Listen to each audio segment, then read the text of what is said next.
When Ben Loved Tim, He Loved Him, Book 1. Written by J. Bell, narrated by Kevin R. Free. Prologue. Ben's fingers hesitated above the keyboard as he remembered, decades ago, how he had tried to take the maelstrom of feelings in his heart and somehow put them into words. He'd been so incredibly young, and yet he hadn't felt that way at the time. Not when meeting him, and certainly not when living through everything that followed. The endless allure of love, the inevitable heartbreak of loss, the dreams that had come true and everything that he had never believed possible.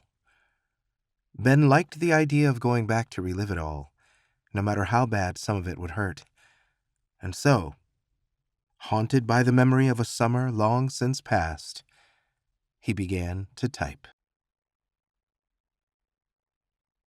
Chapter 1. My heart is lonely. I realize how ridiculously dramatic that must sound, especially for someone on the verge of turning 18. But it's true. I've gotten into the habit of venturing out into the night all by myself so I can wallow in the sensation, because yearning for love is the only way I get to experience it. Aside from the platonic variety. As I leave the confines of my bedroom, I hear my sister gossiping on the phone through the wall we share. She'll be starting college soon while living at home, which to me sounds like a fate worse than death. I can't wait to get out of this town. Not because I have anything against it exactly, I just haven't found what I'm looking for. What I need. I pause after descending the stairs. A television is on in the master bedroom, a laugh track urging my parents to find humor in yet another banal sitcom, when really they should be focusing on each other. I would. If I ever was lucky enough to meet another guy like me, I'd never stop looking at him, touching him, talking to him. I can't imagine a TV show competing with that. And yet, as I stumble out into a humid summer night, I see more blue flickers in the windows. All down the street, in fact, the hypnotic glow from electronic screens trapping the residents in a living slumber. Which is difficult for me to relate to because I feel like I've only recently woken up. And not in the groggy kind of way that I'll feel each morning before school, once it starts again. No, my awakening happened when my best friend moved away. I'm not sure if I loved him, but I think I could have. We always had fun together, and he was handsome enough. I caught myself staring at him more as our bodies began to change. When he moved to another state with his family, that only made it worse, since I could pretend he missed me just as much. Without him there in the flesh, turning his head each time a pretty girl walked by, I could rewrite the past so that he had started to notice me instead. I convinced myself that's exactly what had happened just before we'd been torn apart. And so I snuck on a bus that was headed to his new home, trying to pass myself off as the kid of another passenger. I didn't even make it out of the station. My mom had come to pick me up. That's when I told her. I didn't put a title on it, not at the time, but as we sat in the parking lot, I felt I at least owed her an explanation. "He can come stay with us for a visit, honey," my mom had said. "Or your father and I could drive you up to see him. Why would you try sneaking off like that?" "Because I wanted him to know how I feel," I'd replied from around a tight throat. I suppose it was the grand gesture that appealed to me. The romantic notion of showing up at his door unexpectedly and having it stir in him what I had found increasingly difficult to ignore. Although these days I suspect that I was merely in love with the idea of love, if that makes sense. My mom had understood. I'm very lucky in that regard. Destined to die alone without ever knowing the touch of another man's lips, sure, but at least my mom and dad are okay with me being gay. They don't always get it, Neither do I, but they make me feel loved. And yet, here I am, walking the streets like a junkie on the prowl for a different sort of fix, because the high I crave can't be provided by my family, or even my current best friend, as awesome as she is. I need him, my nameless lover who I have never seen, the man of potential who remains a shadowy figure in my dreams. Not the endless guys who fill my fantasies. I can picture them just fine and imagine them gleefully while jacking off. That always feels good, but it also isn't enough. I want the impossible boy who lets me love him and, even more unlikely, actually loves me back.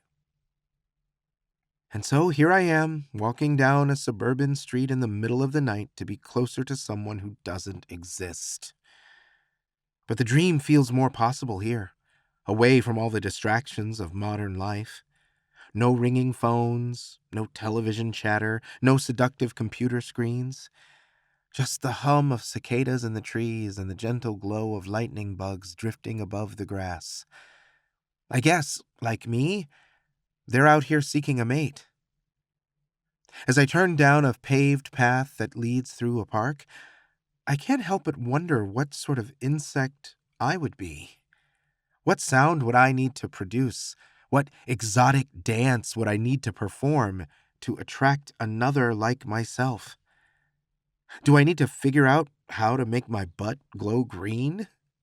I laugh at the idea before I begin to sing.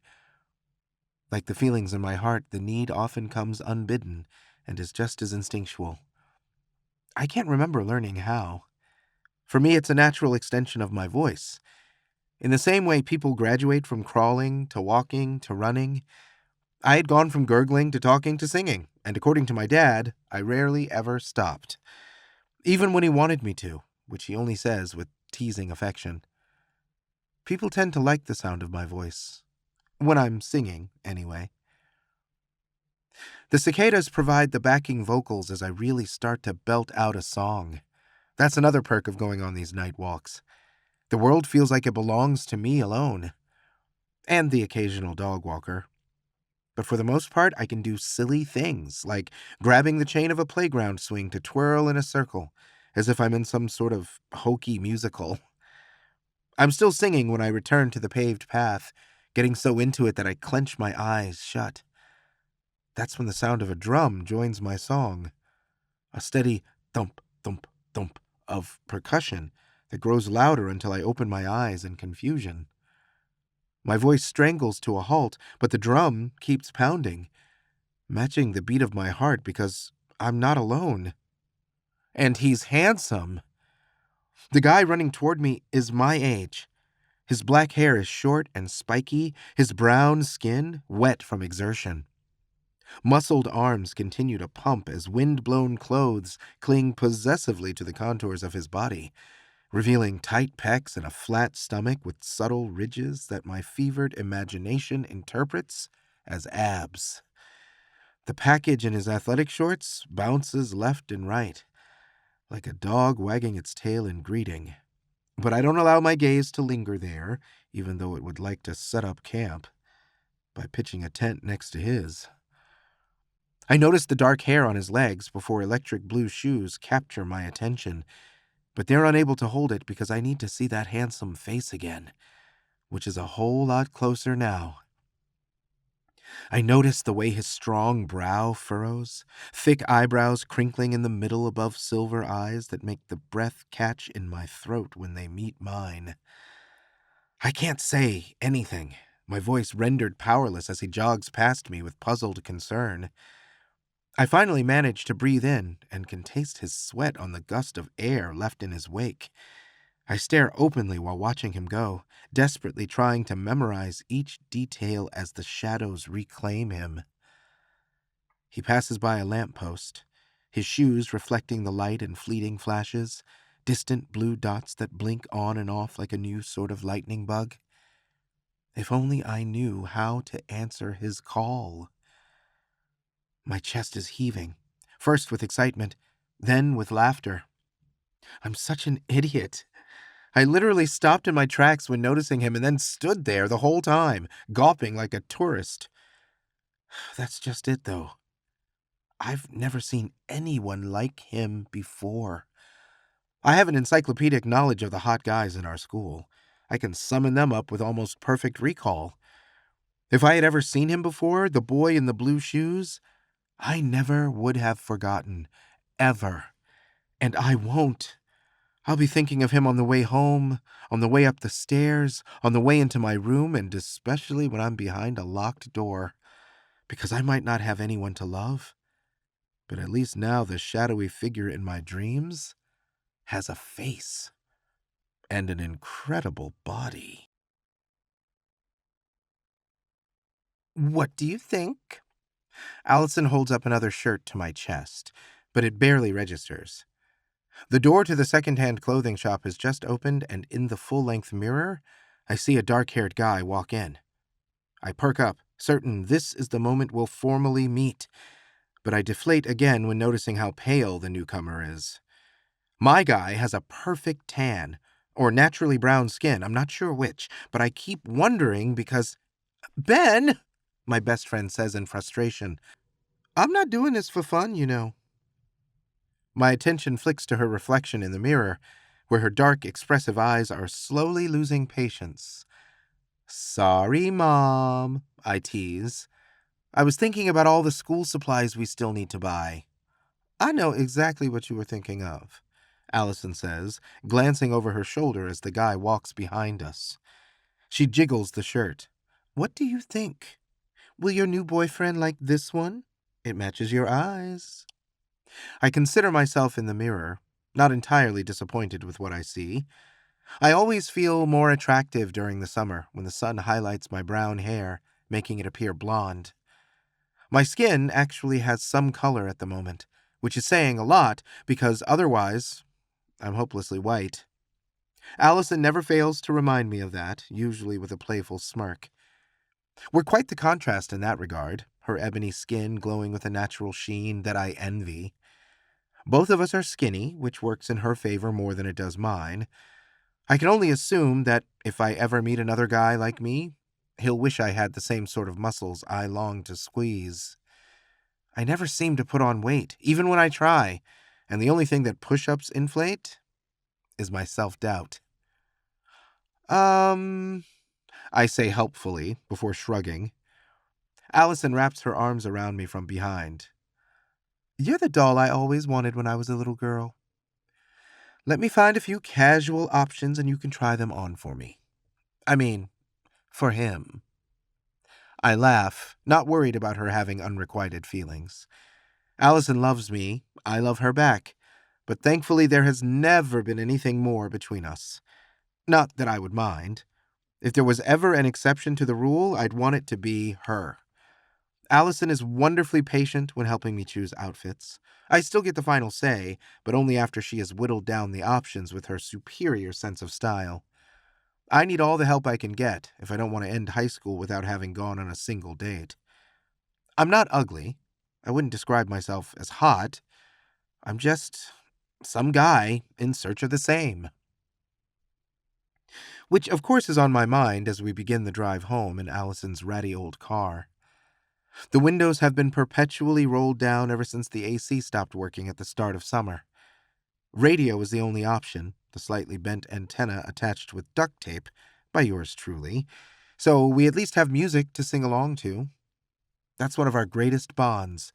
Allison has one hell of a voice. I like it better than my own. But together? She grips the steering wheel tighter and looks over at me, her expression pure joy as we sing the chorus of an overplayed hit, our voices in perfect harmony. My duets with her are some of the only moments that I feel complete, the restlessness in me temporarily soothed. What more could I possibly need than another carefree afternoon with my very best friend? She's pretty much my only friend, but that's okay. Quality over quantity. The song comes to an end just as we reach our neighborhood. Allison eases off the accelerator and turns down the radio. Which street do you want to try today? She asks. We've been making little detours recently in the hope of finding Mr. Blue Shoes, as I've come to think of him. I've seen him a few times now. I go out every single night instead of waiting until the mood strikes me, and on occasion, it pays off. Whenever he jogs past me, it's always in a different part of the neighborhood, making me wonder where he lives. For all I know, he could be the boy next door, or across the street, or around the block from me where Allison lives. I'm not sure. It's hard to follow a guy home while he's running. When people talk about the thrill of the chase, I don't think they mean it so literally. But I still want to know. Not so I can peep in his windows like a perv, although a casual glance when walking by wouldn't hurt. I'm simply desperate to learn more about him. Anything at all, really. Let's try the new subdivision, I suggest, feeling guilty since it's a bit more out of the way. Allison is game, as always. So, has Blue Shoes seen you on your skates yet? First of all, I say in mock sternness, it's Mr. Blue Shoes. We're not on a first-name basis yet. And yes, my little scheme paid off just the other night. I figured I'd have a better chance of keeping up with him that way. Suddenly taking an interest in jogging felt too obvious, so I dusted off a pair of skates my parents had given me for my 16th birthday. I told them I wanted wheels, but not a car, since I'm a terrible driver. Skates sounded fun. Unfortunately, they bought the inline variety, and I never really got the hang of them. Now, I'm highly motivated to try again. Paid off how? Allison asked after hitting the turn signal. It was incredibly hot, I assure her. I was skating down the sidewalk, and Mr. Blue Shoes was running toward me. When we got close enough to pass each other, I tried to swerve out of his way, but, you know how I am. He ended up jogging through the grass to avoid me while I kept going, pinwheeling my arms like an idiot while trying to regain my balance. So, what is that? First base? Second? Allison laughs. Did you manage to turn around and follow him? I can barely stop on those things. Turning around is beyond my abilities. But he was running in this direction, so... We both look out the windows, as if expecting to see him. The neighborhood we're driving through is full of newly constructed homes with 3-car garages. I'm not impressed. The trees in each yard are thin and spindly as if they'd been injected there, like a landscaper's version of a hair transplant. Each house is a template, one of a handful of cookie-cutter shapes that are only distinguished by beige or gray paint. I suppose our own neighborhood isn't so different, but decades of families living there and adding personal touches has given it charm and character. Do you remember when this was all a field? Allison asks longingly. We used to play here. Yeah, I reply, even though it's a revised version of history that we both willingly adhere to. The truth is that Allison used to be friends with my sister, Karen. So, yes, we were around each other as kids, and by default, we sometimes interacted or even played together. But it wasn't until Karen started high school and decided that she couldn't be seen with Allison, who was a year younger and still in junior high, that things really changed. Especially after my own best friend moved away. Ever since then, it's been me and her. And it feels so much better that it's easy to forget our actual... Ben! Allison says suddenly, grabbing my arm in excitement. Is that him? It has to be. He's got the shoes and everything. I see a guy mowing the lawn and instantly know that she's right. I could have identified him by silhouette alone. My pulse picks up in excitement. Should I pull over? Allison asks as the car begins to swerve toward the curb. No! I slide down in my seat as low as I can manage. Keep driving! What? Allison asks in confusion. The car continues to slow. How come? Just do it, I hiss. Please.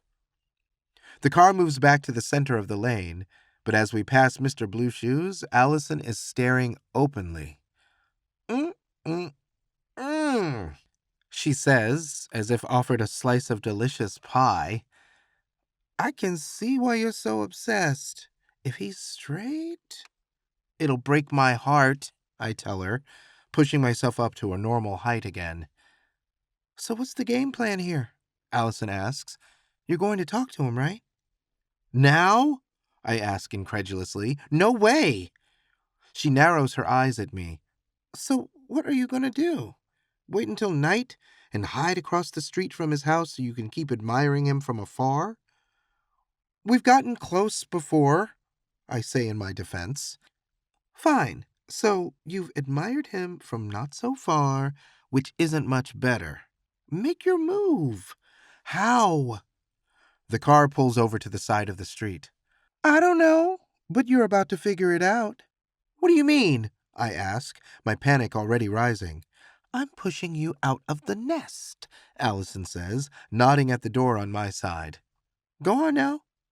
But, I try, I've been listening to you talk about this guy nonstop for weeks now, and driving around so you can find him. I did not do all of that for nothing. Okay, I say, reaching for the door handle with a sweaty palm. Allison puts her hand on my shoulder. You've got this, Ben. You're cute, you're smart, and if I could turn myself into a gay man, you'd never be single again. I'm not the only one who will feel that way. I promise. You've just got to put yourself out there. Thanks, I say, feeling a surge of affection for her. I love you too. Call me when you're home, Allison says, and tell me everything, no matter how late it is. She waggles her eyebrows. I wish, I say with a mad chuckle. Then, before I can second-guess myself, I open the car door and climb out. My legs are stiff as I hobble to the sidewalk. Allison drives away, reminding me of how vulnerable I felt during the first day of kindergarten after my mom left me there. That had been scary, but I'm not a little kid anymore. So this should be easy, right? I straighten up and begin walking toward his house. I can see Mr. Blue Shoes mowing the yard, one row at a time. There's not much left. In fact, he's getting nearer to the sidewalk. I pick up the pace, figuring that might present the ideal opportunity. Like, he'll have to shut off the lawnmower to prevent grass from blowing all over me because he isn't using a bag. And then I'll say, what exactly? I consider myself a creative person. I sometimes come up with my own song lyrics and have even tried to write stories. Without much luck. I'm starting to see why, because I'm drawing a blank. I could ask where he got his shoes. I've searched for them in stores without success. He probably bought them in a foreign country. I'm convinced that his family moved here from overseas, Italy or Spain, judging from the dark hair. Or maybe he's Middle Eastern, since his skin is so delectably brown. I can't wait to see everything up close and in the daylight. My head is bowed to look at the sidewalk, when really my eyes are tracking him. Mr. Blue Shoes turns at the end of the yard nearest me and begins walking in the same direction that I'm traveling. After a short sprint, I'm just a few paces behind him. He's wearing a sleeveless gray shirt, and I'm absolutely captivated by his round, meaty shoulders. They glisten with tiny beads of sweat, making me want to lick them clean. I don't care how that sounds. If he turned around and asked me to, I'd shrug and start tonguing away. Why is he wearing a shirt at all, in this heat, and with that body? I'd be strutting around next to naked if I was him. Oh, God. He's just about to reach the driveway, and when he does, he'll turn around and we'll be face to face. The lawnmower sputters and stops. I'm just about to pass him and still don't know what I'm going to say. I suppose hello would be a good start. Yeah. I'll be all like, hey, are you new to the neighborhood? Let me show you around. Oh, is that an Italian accent I hear? I happen to love pizza. We have so much in common. Now, about that sweaty body of yours, I have an unorthodox solution. I watch as he swipes an arm across his forehead. So maybe it'll be a team effort. Tim? My head whips around to find the source of that voice. A woman is standing on the front stoop of the house. Her hair is raven black, her skin an earthy hue like her son. She's definitely his mother. The woman is too beautiful not to be. Her attention flicks to me and back to her son. Come, help me move the couch. She does indeed have an accent, but before I can place it, my skin tingles with his response. Yeah, okay. Just 2 words, but the voice is deep and kind of husky. I'm already enamored with it. I tense as he turns, just as I'm passing him, but his back remains to me.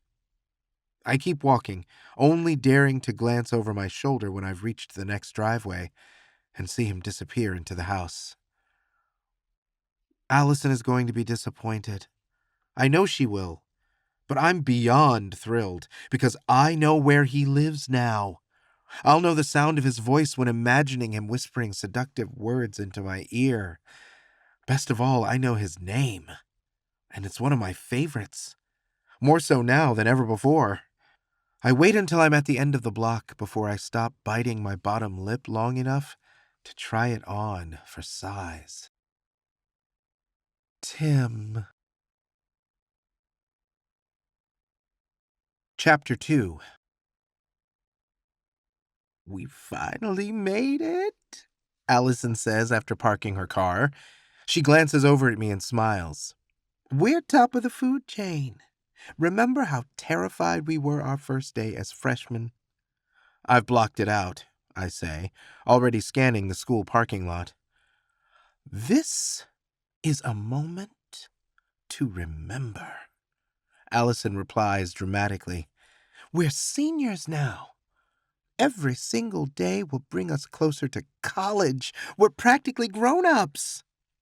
I'm not in a rush, I tell her when getting out of the car, because there are goals I would like to meet first, like kissing another human being who isn't a relative, or my best friend.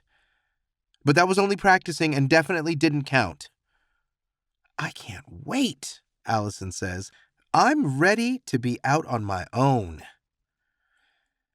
My own problems recede long enough for me to shoot her a sympathetic wince. Allison's home life is far from ideal. I worry about that. A lot. Especially the way she tends to shrug it off, like now. She sees my concerned expression and chooses to misinterpret it. I mean, until we're out on our own and living together. As if there was any doubt. We've practically had it all planned since that first day of freshman year, which is how I know she's intentionally deflecting. Especially when she adds, maybe by then it'll be 3 of us living together. Planning on getting knocked up? I tease, even though I know exactly what she means. The ploy to distract me works. As we go inside and navigate the school hallways, my eyes dart from face to face, trying to find one with stunning silver eyes. But Tim continues to elude me. Allison and I set out to find our new lockers and discover that they are across the hall from one another this year, which is perfect since it means we'll see each other between classes. The only one we have together is choir, and that's not enough for either of us. I'm off to U.S. government and politics, Allison says with a weary sigh. Although I suppose it's necessary if I'm to become president someday. I'll be in gym class, I say, which is bound to be useful in my career as a professional basketball player. That's pure sarcasm, of course, because I only reach 5'8" on a tape measure by standing up really, really straight. And I've always sucked at sports. Maybe if our school offered horse racing as an elective, I would have made a good jockey. Assuming I didn't fall off constantly. I'm not the most coordinated guy. I hope you get lucky, Allison says with a broad smile. I gasp as if scandalized. Not on the first date. You know what I mean, she says. See you at lunch. I do know. The potential has me buzzing. Tim might be in my gym class, which will be absolute torture if he's within range when I'm changing into the horrible school-issued athletic uniforms. I can hardly wait. For the first time in my life, I rush to the school gymnasium and am swiftly disappointed. I recognize a few faces, other freaks and losers that I'll cluster close to for safety, but none of them are my dream guy. On the way to my second period literature class, I searched the halls with an earnestness only matched by a parent seeking a missing child. My gaze lingers on some of the more handsome boys because I'm only human, and not married to anyone yet, although I'm not against the idea if Tim insists. I soon regret not being more discreet when I notice Bryce, the biggest jerk in our school in both size and attitude. Irritatingly enough, he's also extremely attractive. Bryce is one of the popular kids. He's on the football team and has always looked older than he really is, like he's already in college. I didn't run into him over the summer, thankfully, but that lowered my immunity to his beefy muscles that have all too often drawn my attention, like now. "Look who it is," Bryce says, having caught my stare. "It's Ben Dover." That is definitely not my last name. It's a dumb joke. Bryce jostles one of his friends. "Hey guys, don't drop the soap." I close my eyes and release a long, drawn-out sigh before stopping to address him. "Those insults aren't compatible," I say. "You accuse me of bending over while also taking advantage of anyone who does the same. How would that work exactly? Do you think gay people bump their butts together when having sex?" Bryce's strong brow furrows up. "Huh?" He's always been dumb as a rock, and just as brutal. "Are you making fun of me?" he says, taking a step forward while clenching a fist. "I was trying to help you make fun of me more effectively," I say, already walking away, because I might be recklessly brave at times, but I'm not suicidal. "Hey, fuck you!" Bryce shouts after me. I don't respond, which is probably why he feels the need to add, "fag." That's the shitty thing about my situation. Not that assholes exist. My dad assures me that there's something to contend with at any age. He's been great about coaching me on how to deal with them. My dad says it's best to not let them see you react, no matter how they make you feel on the inside. But it bothers me that everyone knows the truth. I already came out of the closet, or was outed, depending on how you look at it, which I don't regret exactly, but I got all the drawbacks with none of the benefits. Case in point. When you're younger, your social circles aren't as defined. Learning that someone in your class has an exciting new video game or whatever can be enough motivation to fish for a sleepover invitation. It was on one such occasion that I first messed around with a guy. We played video games for most of the evening. After his parents went to sleep, he took out a nudie magazine hidden between his mattress and box spring. My initial excitement was replaced by disappointment when it offered only naked women. "Where are all the men?" I had asked rather cluelessly. I still remember how the guy looked at me as if I was crazy. "It's not like a porno," he'd replied. "Check her out. Have you ever seen boobs that big?" I'm always surprised that guys care about such things. To me, it would be like going around and sizing up everyone's ears to find the largest pair. Now, when it comes to pecs, yeah, that makes sense. And of course, as I would learn that night, size could be exciting in other ways. "Pretty hot, huh?"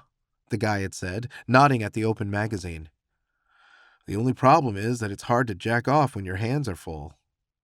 I wasn't completely naive, even back then.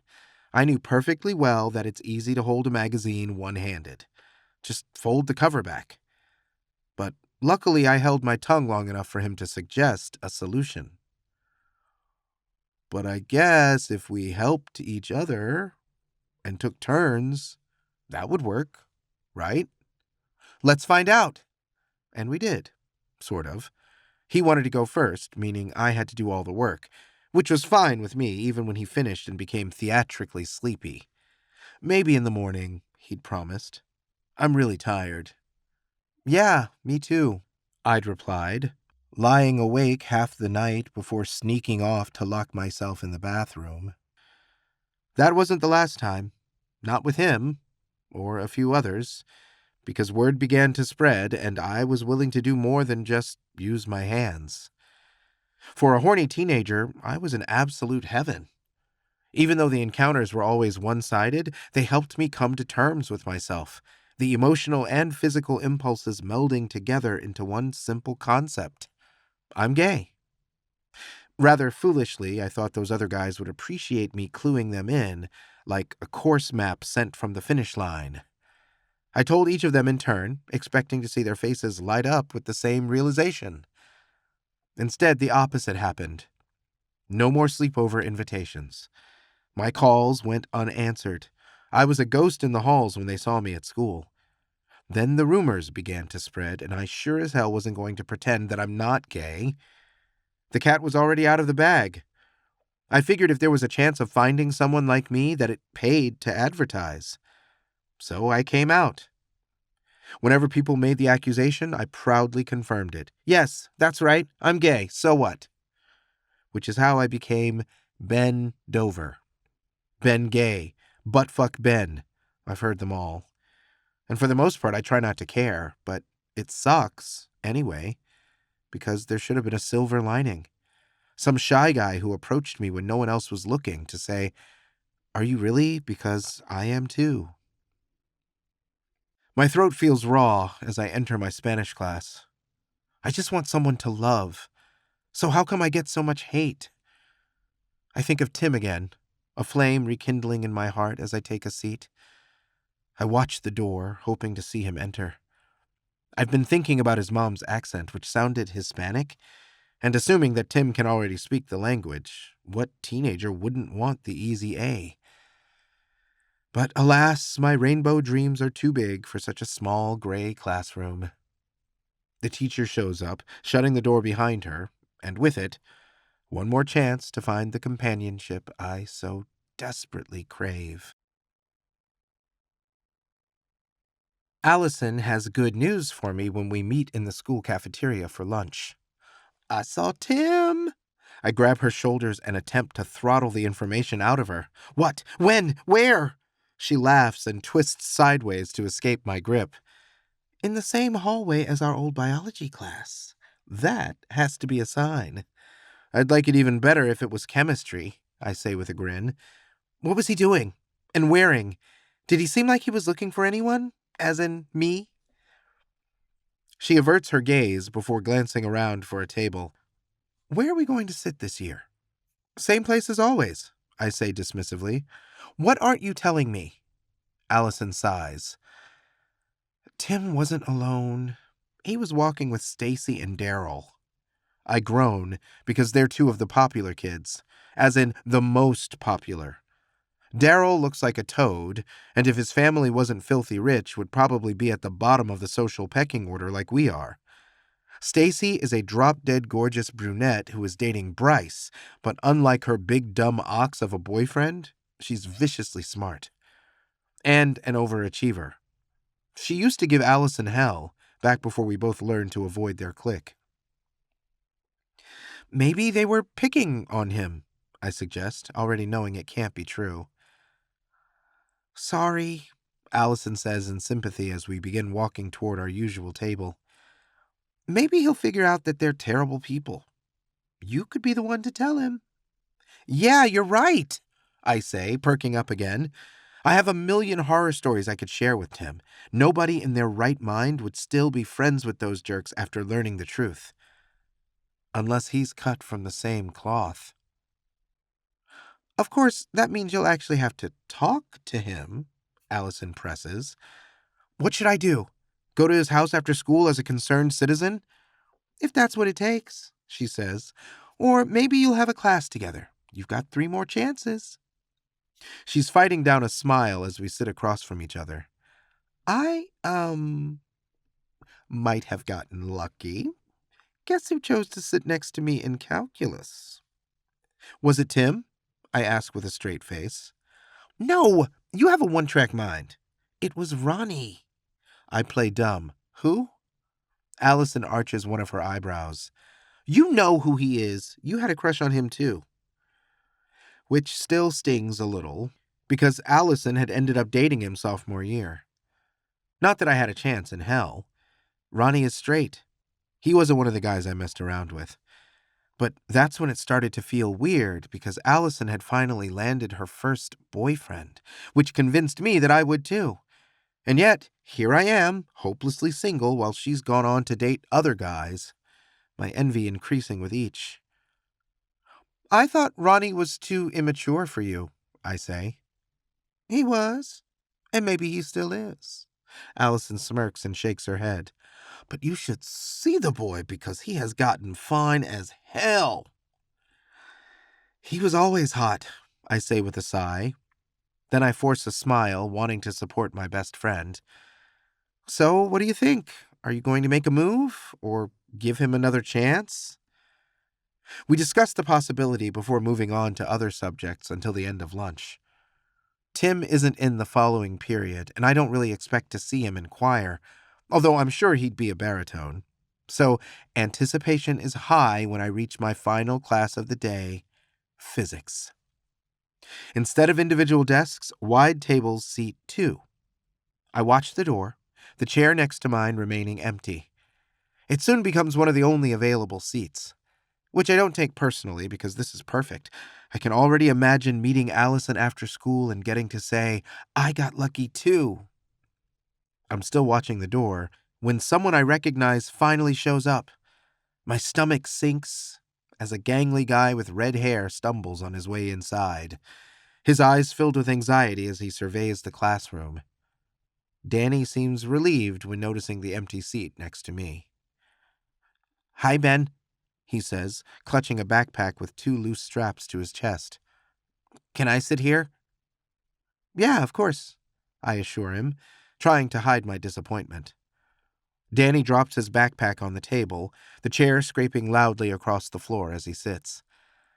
I don't have anything against him. He's a fellow outcast, like me, although for different reasons. Danny is socially awkward, and he's weird. I stare as he takes out a ridiculous number of pens and pencils and begins arranging them into rows. He notices me watching him. Did you have a good summer? He asks. No, I say, even though it was fine. Me neither, Danny says with a sigh. What happened to your backpack? I ask, pushing it and the loose straps pointedly toward his side of the table. Bryce grabbed it in the hall and swung me around. Danny is rubbing his nose. I hit the wall, and it really hurt. So, I'm just going to carry it from now on. That guy's an asshole, I mutter. Danny's head whips left and right like he's worried about getting in trouble for the foul language. Then he cackles. Yeah, he really is. Bryce is a total idiot. I bet he's got a super low GPA, the lowest in the whole school. Which, of course, is a segue to Danny's favorite subject. He's always been grade-obsessed, competitively slamming his pencil down at the end of each test and quiz before looking around with gleeful pride. Which is annoying, sure, but I don't get why people like him sink to the bottom, while Bryce, Daryl, and the other jerks rise to the top. I try to imagine an alternate reality where people care more about the valedictorian than the prom queen, and pep rallies are held before the chess club's big game. As fond as I am of muscles, I'd willingly go without to be a part of that world. So maybe Tim isn't the guy for me. I glance at Danny. I don't find him attractive, nor do we have much in common. I've never been tempted to hang out with him after school. Am I just as bad as the rest of them? Prioritizing a handsome face instead of caring about the substance beneath? I'd be willing to find out what kind of person Tim is if given the opportunity. I promise myself the next time I see him to finally make it happen. I picture myself waving him down while he's mowing the lawn, just so I can introduce myself. If he's the kind of guy I need him to be, Tim won't mind. He'll love me for it. At the end of class, I meet Allison by her locker before we head outside. I'm searching the dispersing crowds when I finally see him. Allison does too. She nudges me before noticing that I'm already looking across the parking lot to where a group of popular kids are gathered around a sleek black sports car. Bryce, Stacy, Daryl, and yeah, Tim. He's got this victorious grin on his face, like he's just won the lottery, and I suppose he has. I'm certain he didn't go to our school before. I'd bet my life on it. And yet, on his first day, he already ranks among the elite. I don't question why. You've got to be hot or rich to be popular, and I'm pretty sure he's both. I watch Tim unlock the door to a sports car that sure looks new before he steps aside so the others can check out the interior. Even now, at a distance and surrounded by people I despise, I still find him incredibly attractive. When a thin blonde girl named Krista bounds across the parking lot and grabs his arm, I'm not the least bit surprised. Oh well, I say with a sigh. It was a nice fantasy. I'll add him to the list of all my other imaginary ex-boyfriends. Give it time, Allison says. Once he figures out that his new friends are bastards, he'll need a shoulder to cry on, and it'll be yours. I appreciate her attempt to lift my spirits, but it's way too late for that. He's one of them, I say, turning toward her car. Even if he was gay, which obviously isn't true, he'd never notice someone like me. He'd be crazy not to, Allison says in shock. I still think you should talk to him. You don't get it, I growl. You can flirt with any guy in this school without having to worry about getting punched in the face. It's really freaking hard, okay? She looks wounded, but only momentarily. And you don't get what it's like to be me, she says, placing a hand over her heart. Not entirely. There are plenty of guys who refuse to date a black girl, which sucks, especially when it's someone I actually like. But I'd rather know up front who they are than experiencing that gut punch of disappointment later. Wouldn't you? I look back to where I last saw Tim. He's holding open the passenger side door of his car. Krista clutches her hands together as if charmed before climbing inside. All I can do is swallow against the lump in my throat. Sorry, I say, turning to Allison. I didn't mean to snap at you. Of course you understand. Maybe I don't, she says, her tone sympathetic as she draws me in for a hug. I get frustrated too. On your behalf, as corny as that sounds. Same here, I say, squeezing her before we let go. Does this mean you'll remain celibate until college so I don't have to feel sorry for myself anymore? I don't love you that much, she teases. Come on, let's go hang out at my place until my dad gets home. All right. I decide to leave my self-pity behind. So some hot guy who was out of my league turned out to be straight. Big deal. Life goes on. And yet, before getting into the car, I can't help but sneak one final peek. My heart skips a beat when I do because I swear he's looking in my direction. I'm absolutely certain he is when Bryce nudges him, points at me, and says something I can't hear. But I can guess. Tim stares a second longer before his new friends distract him again. I watch him get into his car as the others disperse, and despite all evidence to the contrary, even though it's Krista sitting in the passenger seat instead of me, I still want him to be the guy that I've been waiting for. Chapter 3. I'm pretty sure the universe hates me. The first week of school wasn't great. Instead of having to search for Tim, it's like he's being dangled in front of me. I keep seeing him in the halls, Krista perpetually wrapped around one of his arms, which I can't even hate her for, since I would happily do the same. I refused to go walking at night over the weekend, certain I would see them jogging together or something equally insufferable.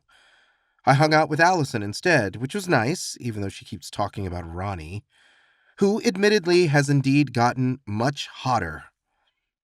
She made us go to the fast food restaurant where he works so I could see for myself, and he did look very presentable in his work uniform.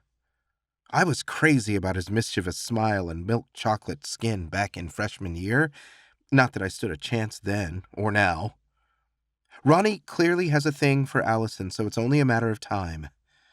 I'm happy for her, even though I'll soon be the third wheel on their bicycle of love. My nerves were strained further when she called on Monday morning to tell me her car had broken down. Again. She's been getting a ride with her dad ever since. I refused to take the bus or have my mom drop me off, so I'm back on my skates. I'm really getting the hang of them, too. I still have to slam into a wall or some other solid object when needing to stop, but I hardly fall down at all anymore. Showing up to school windblown and kind of sweaty isn't ideal. I miss singing with my best friend each morning. But hey, I've nearly convinced myself that life is good, even with a lonely heart. Although I do wish the universe would stop testing me. I'm sitting in Spanish class when a complete stranger walks through the door. "Hello, class," the man says, peering at us through the glasses on his nose. "I'm afraid your usual teacher, Senora, He flips through papers on her desk before looking to us for help. Nobody says a thing, of course. Anyway, she's had a bit of a medical emergency, so I'll be stepping in for the time being. My name is Senor Langdon." He looks young, reminding me more of the student teachers who sit in on classes to learn the trade, rather than an experienced substitute. Either way, like sharks smelling blood in the water, the class begins to turn on him. "Is she dead?" a girl asks. "Or dying?" "Not at all," Senor Langdon assures her. "I'm sure she'll be back before you know it." "Unless she has prostate cancer," a guy supplies helpfully. Senor Langdon raises an eyebrow at this. That would be an excellent starting point for a lecture on human anatomy, which is sorely needed, it would seem. Unfortunately for you, this is Spanish class. Now then, Senora, Vega, I say, deciding that I already like him. "Thank you," Senor Langdon says, perking up. "Senora Vega is quite organized in her lesson planning, so you should still be on track by the time she returns. So, if you'll please take out your books and turn to page 38, we'll get started. Interpersonal relationships are the theme. Each of you will choose a partner and write a short dialogue, 4 lines each." The class doesn't go as it normally would. A substitute always increases the temptation to misbehave, so when pairs of students are called to the front of the class to perform, the conversations are much sillier than usual. Senor Langdon rolls with this rather than scolding anyone, and it's actually kind of fun. When a snickering girl says that she's going to marry a circus clown, Senor Langdon steps in to ask what skills her fiancé has, and introduces new vocabulary, like the Spanish term for balloon animal, which has us all laughing. The grin slides off my face when Daryl and another guy are called to the front of the class. "I heard you are getting married soon," his partner says in Spanish. "Yes," Daryl replies with an exaggerated lisp. "To a man. I am a—" Daryl shakes his head and reverts to English, and his normal voice. "Sorry, sir, what's the Spanish term for homosexual?" "Homosexual," Senor Langdon says, pronouncing the word differently than I'm used to hearing it. "Thank you," Daryl replies cordially. Then, reverting to Spanish and the lispy voice, he says, "I am a homosexual." People laugh around me and look in my direction. "Settle down," Senor Langdon says warningly. He nods at Daryl and his partner. "Let's hear the rest." "Will your parents be at the wedding?" his partner asks. "No!" Daryl places the tips of his fingers to his mouth in a way that's a caricature of femininity. "They don't get along with my boyfriend." "Why is that?" his partner asks in Spanish. "Because my father called him a—" Daryl scrunches up his face as if deep in thought before addressing the teacher again. "Excuse me, sir." His eyes dart to mine and away again. "What's the best translation for the word faggot?" "I'll give you a hint," Senor Langdon replies dryly. "It sounds an awful lot like detention." Daryl manages to appear convincingly surprised. "I only wanted to explain that my father was cruel to my boyfriend. Senora Vega always talks about the importance of learning colloquial Spanish. I sigh inwardly. Unlike his buddy Bryce, Daryl isn't stupid, which makes him dangerous in a completely different way. It still doesn't seem appropriate to me, Senor Langdon says, but I suppose, for the sake of this exercise, you can use the term mariposa. As in my father called him a mariposa? Am I pronouncing that right? Daryl's eyes meet mine. He doesn't look away again. Mariposa, he repeats. Your pronunciation could use some work, Senor Langdon says, coldly. Sit down, both of you. Who's next? My hand shoots up. My partner is taken aback, but I don't care. Blood is pounding in my ears as we walk to the front of the class. I met a nice girl at the church who I think you would like, my partner says in Spanish. No thanks, I reply, having to improvise, which takes a lot because this isn't my best subject. I am a homosexual. All right, Senor Langdon says with a sigh. Very funny. It's not a joke, I snap. Senor Langdon considers me a moment. Then he nods. Continue. My partner says, since I've gone off script. My parents love me, I say in Spanish, my voice cracking. And so does my boyfriend. The class is completely silent until my partner runs with one of the lines we had planned. Then I'll have you both over for dinner. Please let me know when, I finish lamely. A much better use of the subject matter, Senor Langdon says with a nod of approval.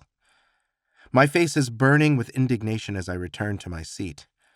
I glare openly at Daryl, who is wearing a serene smile. Mariposa, he mouths almost inaudibly as I pass. I continue to hear the slur after class. I already know that it'll accompany me the rest of the year. They can add it to the pile. I don't care. Or at least I don't want to. My heart is heavy at the end of the school day. I feel beaten down, despite my defiance, like a dog snarling and barking at the end of its chain. I start to question if it's worth fighting anymore. Maybe I should switch schools, stay in the closet. Allison could come with me and be my fake girlfriend. I'm seriously tempted. I could finish my senior year anonymously instead of being a constant target. But I can't. It's just not in me. And it wouldn't be fair to my best friend who has to deal with racist shit without being able to hide who she is, even if she wanted to. So I won't either. Fuck the haters. I keep Allison company until her dad comes to pick her up, ignoring the way he glares at me. Then I walk with my skates to the edge of the parking lot and continue down a sidewalk, making sure I'm clear of the school before I sit to pull them on. I might be proud of who I am, but I don't need to give my detractors fresh material to work with, and there's a 50-50 chance I'll fall when getting to my feet. I don't today. But I do decide to be someone different, just for a little while, to get it out of my system.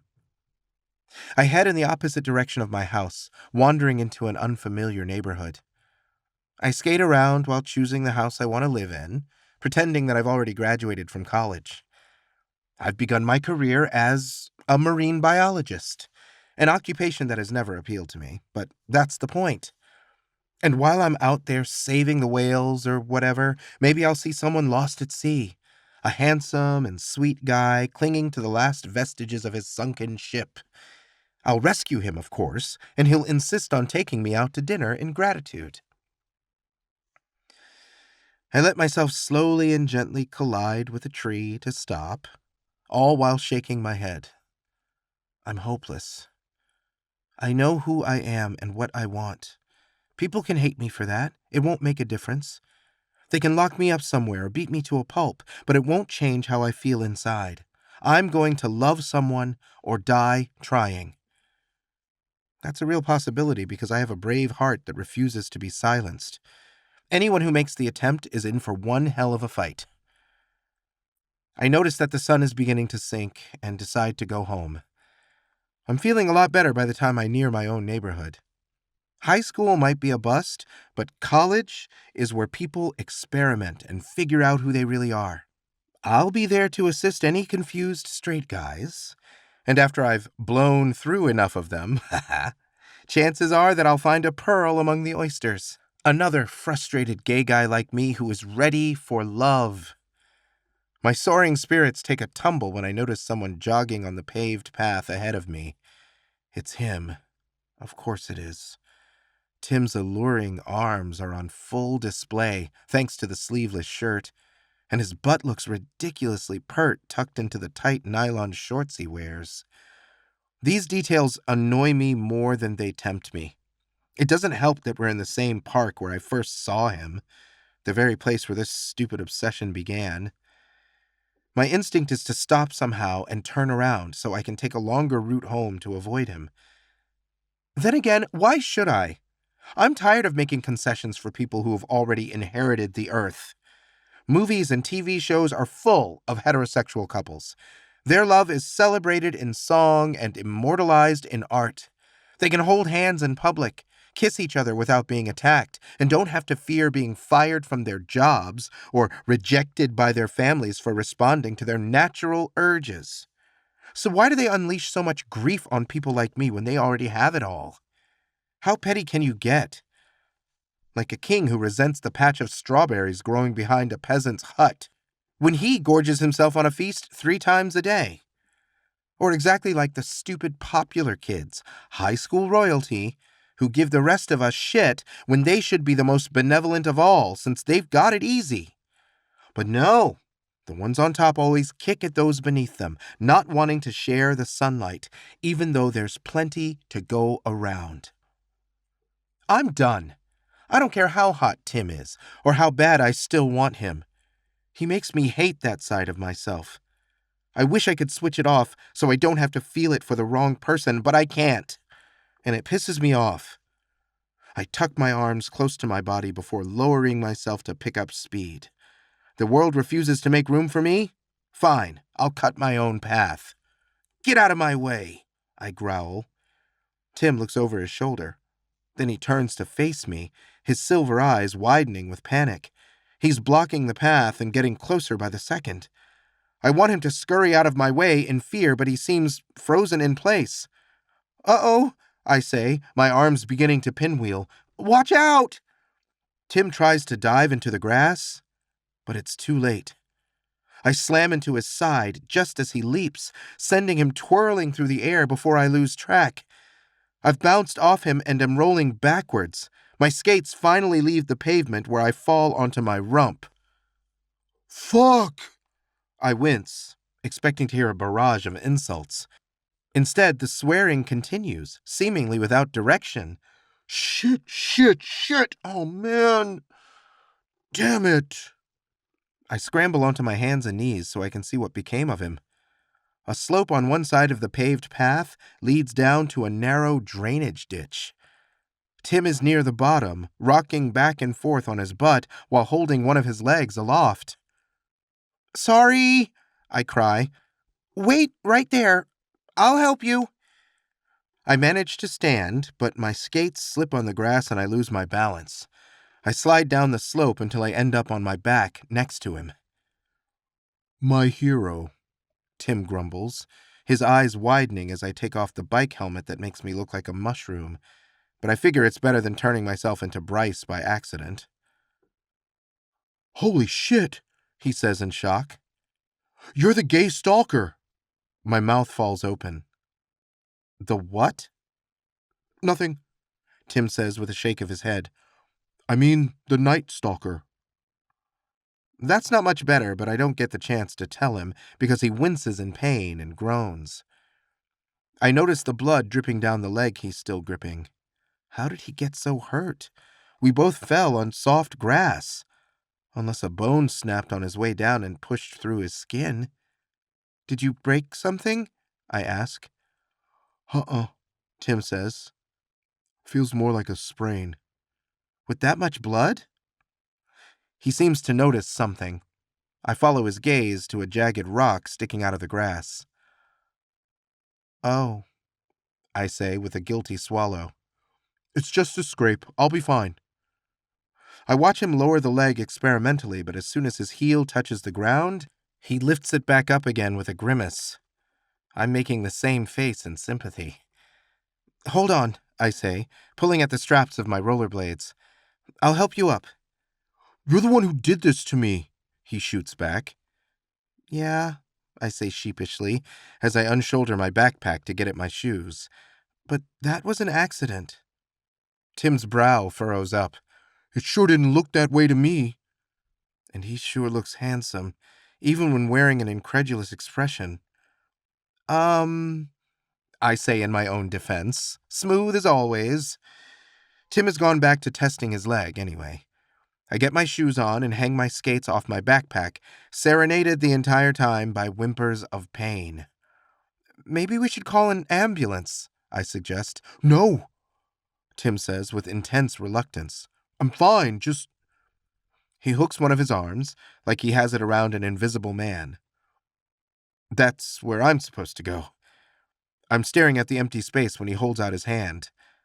Help me up. I swallow, my own hand trembling slightly as I reach for his. His palm is soft when it slides across mine, but his grip is strong as he begins shifting his weight. I lean back, using leverage to pull him to his feet, and imagine what would happen if I yanked so hard that he tumbled into my arms. I'm brought back to reality when Tim shakes off my hand and slings an arm around my shoulders. Just get me back to the path, he says. I'll be all right. Except it isn't that easy because he can only use one leg and has to hop up the slope even with me supporting him. The first time he starts to slip, I wrap my arm around his torso, my hand ending up on his stomach. But thankfully I don't lose myself in another fantasy. After a struggle and more swearing from Tim, we make it back to level ground. You can let go of me now, he says pointedly. I don't think I can, I tell him, and I mean it. I'm not trying to be a creep. Your house isn't far away if we cut across the park, but you can't hop there on your own. Tim is looking at me funny. Oh, right. I don't have a good excuse for knowing where he lives. All I can do is offer an encouraging smile. Ready to go? Yeah, Tim murmurs, straight to the cops. My face is burning as we begin lurching toward our destination. Now that we're on even ground, I'm painfully aware of everywhere our bodies connect. The bare skin of his bicep is pressed against the back of my neck. Tim's shirt is pulled away from his waist, my pinky and ring finger touching warm, naked flesh. I like the way he smells, and how his sweat is soaking into my clothes to join mine. I'm going to lock myself away after this and never show my face in public again, because I'm more of a monster than I realized. But for now, I can't help but revel in being this close to him. Although when I glance over and see the grimace etched into his face, it's enough of a cold shower for me to say, I'm really sorry. I suck at skating. I haven't got the whole stopping thing down yet. His silver eyes dart over to mine and away again. I've noticed, he says. You're a lethal weapon on those things. Right. This isn't the first time I've run him off the path. And that means he remembers me from at least one of those nighttime jogs, for better or worse. It really was an accident, I say, wanting to assure him that I'm not completely insane. I'll wear sleigh bells while skating from now on, so people can hear me coming. Tim snorts in amusement, which delights me more than it should. This way? He asks when we reach a shallow row of trees. Yeah, I say with a squirm. Your street is the next one over. Uh-huh, he replies, tightening his grip on me as he hops across last year's fallen leaves. What else do you know about me? Your name? I admit. Do you know mine? He's quiet for a moment. A version of it. That's my confirmation. He's definitely heard all about me from his new friends. I might as well run with it. Most people call me that gay guy, or what are you looking at, homo? Or on a good day, hey, there goes the fag. Take your pick. He scowls as we maneuver around a tree. The expression remains. I bet he can't wait to get away from me. I thought your name was Benjamin, he says at last. Almost, I say, ignoring the pitter-patter of my heart. Well, I mean, yeah, technically it is, but... Hey, Tim interrupts. You weren't kidding. I glance up. The trees have thinned out enough to see the backyard of someone's house. That's our fence over there, Tim says, hopping toward it so fast that I struggle to keep up. I regret suggesting the shortcut. A little more time with him would have been nice, especially considering the steep price it'll cost me. When his friends learn about this, I'll never hear the end of it. Have you lived here long? I ask, wanting to at least confirm my theories. You mean you don't already know? He teases. I laugh. I've never seen you around before, so... We moved here during the summer, Tim says. From where? I ask. He glances at the horizon, orienting on the setting sun before he jerks his head to the right. About a 12-hour drive that way. Oh, that's far. Yeah, but I could still make it there on my own. Do you want to go back? Sometimes, he says, but not really. Once in his driveway, we avoid the stairs leading up to the front door by circling around them through the yard. Your parents are going to adore me, I say sarcastically. Don't worry about it, he says. They're out of town. Really? My guilt intensifies, because this type of situation is when I want my parents the most. My dad for the practical stuff like bandaging up a boo-boo, and my mom for the love and comfort she always provides. They can play either role, and have, but that's been my preference ever since I was little. Both of them are gone? Yup, Tim says, pulling at a beaded chain around his neck. The really basic kind made up of linked balls, like what army name tags usually hang from, except his has a key at the end. He attempts to brace himself against the front of the house before giving up and handing it to me. I unlock the door and push it open. Nice meeting you, Benjamin, Tim says, grabbing the door frame and hopping out of my grasp. Make sure you get those sleigh bells, and if you're really good, maybe Santa will make you one of his reindeer. Wait, I say. I can't leave you on your own. Sure you can, Tim says. I'll be fine. See ya. Okay. The door swings shut and I'm on my own again. But for the record, it's just Ben, I murmur. I'm about to leave when I hear a crashing sound, and then more swearing. How am I supposed to walk away from that, especially when he's all by himself? This is ridiculous, I say after opening the front door. You need my help. I glance around and then down at the floor, where Tim is lying on his side. A small decorative table is next to him, along with the ceramic shrapnel of a former vase. Yeah, all right, he says with a sigh. Just get me to the couch. I hope that wasn't expensive, I say, because even a quick glance around has convinced me that his family is wealthy. The entryway is grand, the height spanning both floors.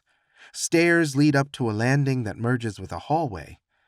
I can see a spacious living room in the direction Tim was attempting to go, and the pristine white couch that was probably his goal. Back on your feet, I say, pulling on both his hands this time. Tim catches himself on the wall once up and resumes his struggle. I follow him into a living room that reminds me of the decorating magazines my mom reads. She's the type of interior designer who likes to incorporate the personality of her clients into her work, so they are represented in their surroundings. Everything here feels too prim and proper and in its place. Like there isn't much actual living that goes on. To be fair, Tim's family hasn't been here long, and they have good taste, although I'm already eyeing the couch with unease. I don't think blood is a good accent color for this room, I say. Huh? Tim replies. Oh, good call. Grab a blanket or something, will you? I prop him against the wall and follow his instructions to a basket of neatly folded blankets. I spread one over the couch before helping him reach it. Tim sinks into the cushions with a sigh of relief. "What else?" I ask. Tim inhales and exhales a few times, as if catching his breath. Then he gingerly rotates his ankle while wincing. "This happened to me last year," he says, "when I was sliding into home base. I still have the brace upstairs. Oh, and some painkillers. They're both under the sink in a cardboard box." "I'll go get them," I say, happy to be of use, since it's the only way I can make up for my transgressions. I race up the stairs to the bathroom. In the cabinet, I find a moving box that has clearly been rifled through numerous times. Some items give me pause, like an old bottle of cologne that I'm tempted to sniff, but for all I know, it belongs to his dad. I'd rather go straight to the source, and then I'll check myself into the loony bin. For now, I pocket some adhesive bandages that I find in the box. On my way out of the bathroom, I grab a towel and washcloth. I take all of it downstairs and set it on the couch next to him. "The kitchen is this way?" I ask before heading toward it. "Yeah, make yourself at home," I hear Tim call after me. "Thanks," I reply, even though I know he's being sarcastic. The kitchen gleams with brand new appliances, but I'm all business as I open cupboards to find a big enough bowl. I fill it with water and carefully carry it back to the living room. "Dinner is served," I joke. Tim laughs when able to see into the bowl. I set it on the floor next to his feet. "What are you doing?" he asks. "Checking how bad the damage is," I say, dipping the washcloth into the water. I bring it close to his bloody shin and look up, seeking his permission. Tim is already bracing for pain, but he nods. I begin dabbing at the dried blood to reveal the actual wound. Once I see the spot to avoid, I gently wrap my hand around his leg to take hold of his calf. I'm wiping his shin clean when I notice goosebumps race across his skin. Probably because the air conditioner is running. Or maybe it's my touch. The hairs are standing up on his legs, where they are dry enough to do so. I hope I don't creep him out. My eyes meet his, but what I see there isn't fear. I'm not sure what's behind them, but my skin has reacted too, tingles racing up my arm. "Does that feel okay?" I ask. "Yeah," Tim says, his voice husky. "It's fine." I keep working, dipping the washcloth into the bowl when needed, the water getting steadily darker, and wonder why we associate red with love. Because of the liquid pumping through our hearts? Or did some ancient Egyptian knock a cute guy off the top of a pyramid when having a bad day? I pat his leg dry, resisting the urge to smile as I apply an adhesive bandage over the cut. "Doesn't look so bad," Tim says, leaning forward to watch. "The bleeding has already stopped," I say, nodding in agreement. "What about your ankle?" "I don't know. Let's check it out." Tim leans forward in an attempt to untie his shoes. I put my hand on his bare shoulder and gently push. "I've got this," I say. He leans back, wearing a curious expression as I untie the laces of his blue shoes.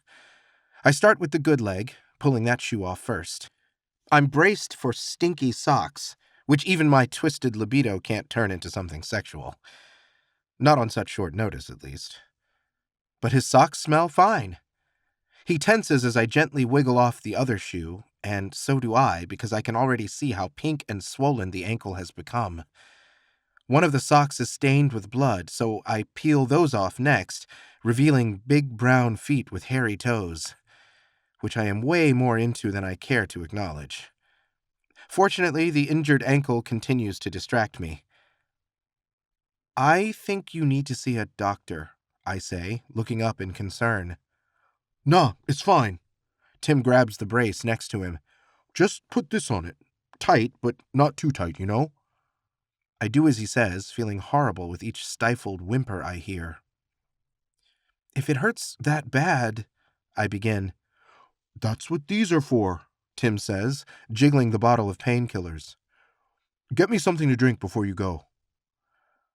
I wasn't planning on leaving, but it's his choice, not mine. I go to the kitchen and grab a can of soda from the fridge. After I hand it to him, I can't get myself to turn away. When do your parents get back? I ask.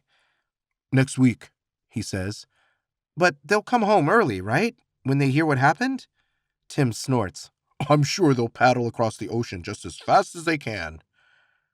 My mom would swim if she had to. Wait, what do you mean, the ocean? Are they out of the country?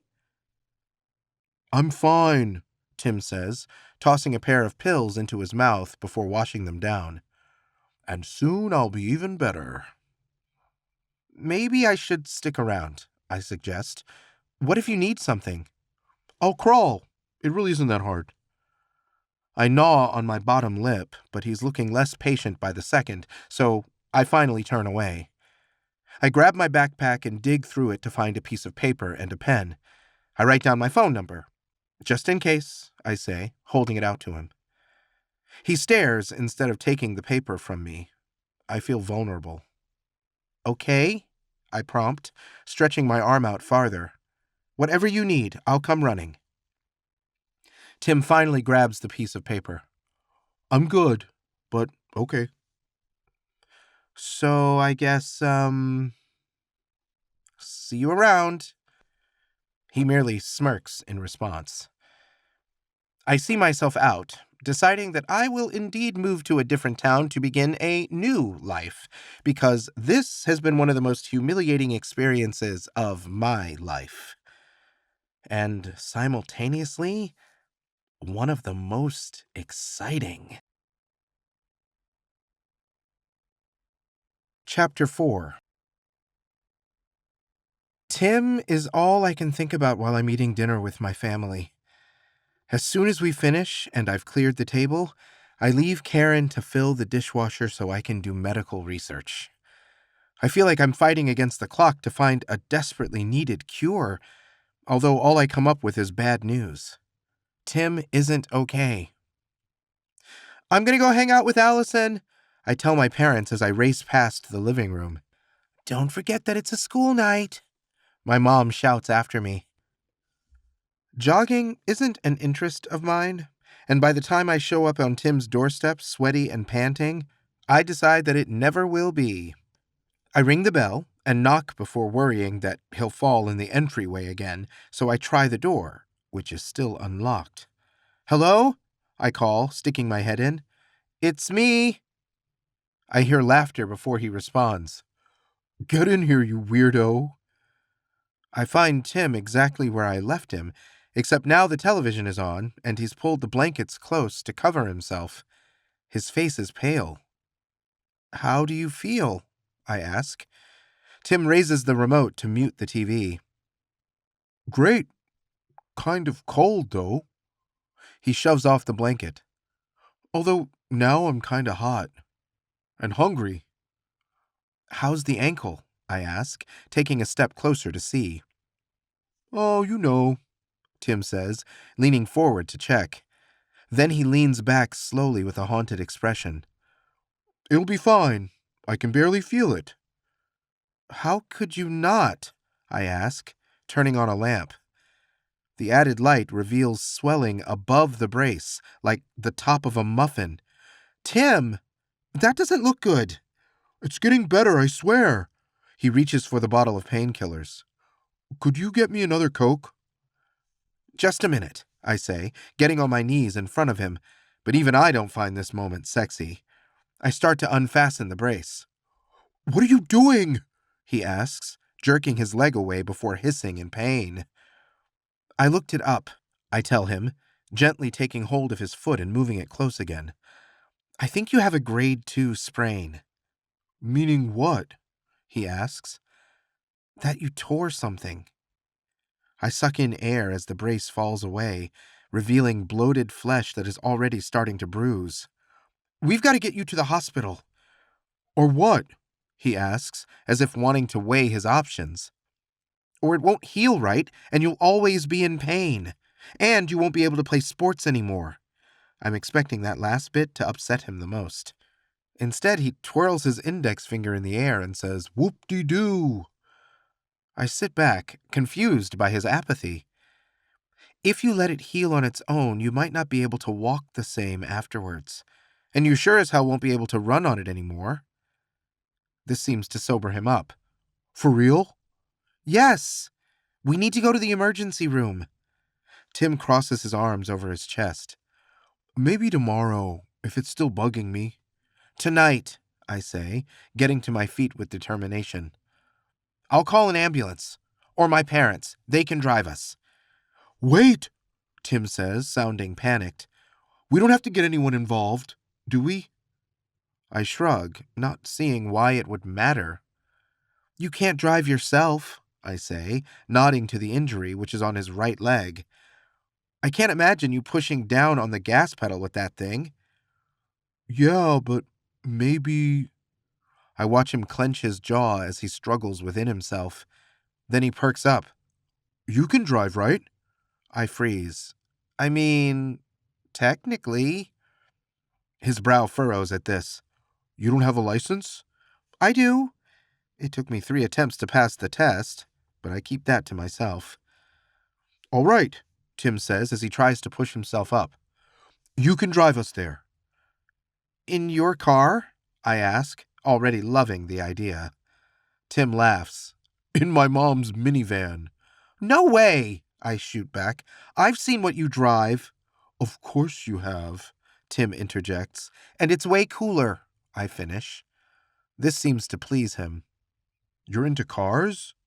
Super into them, I lie.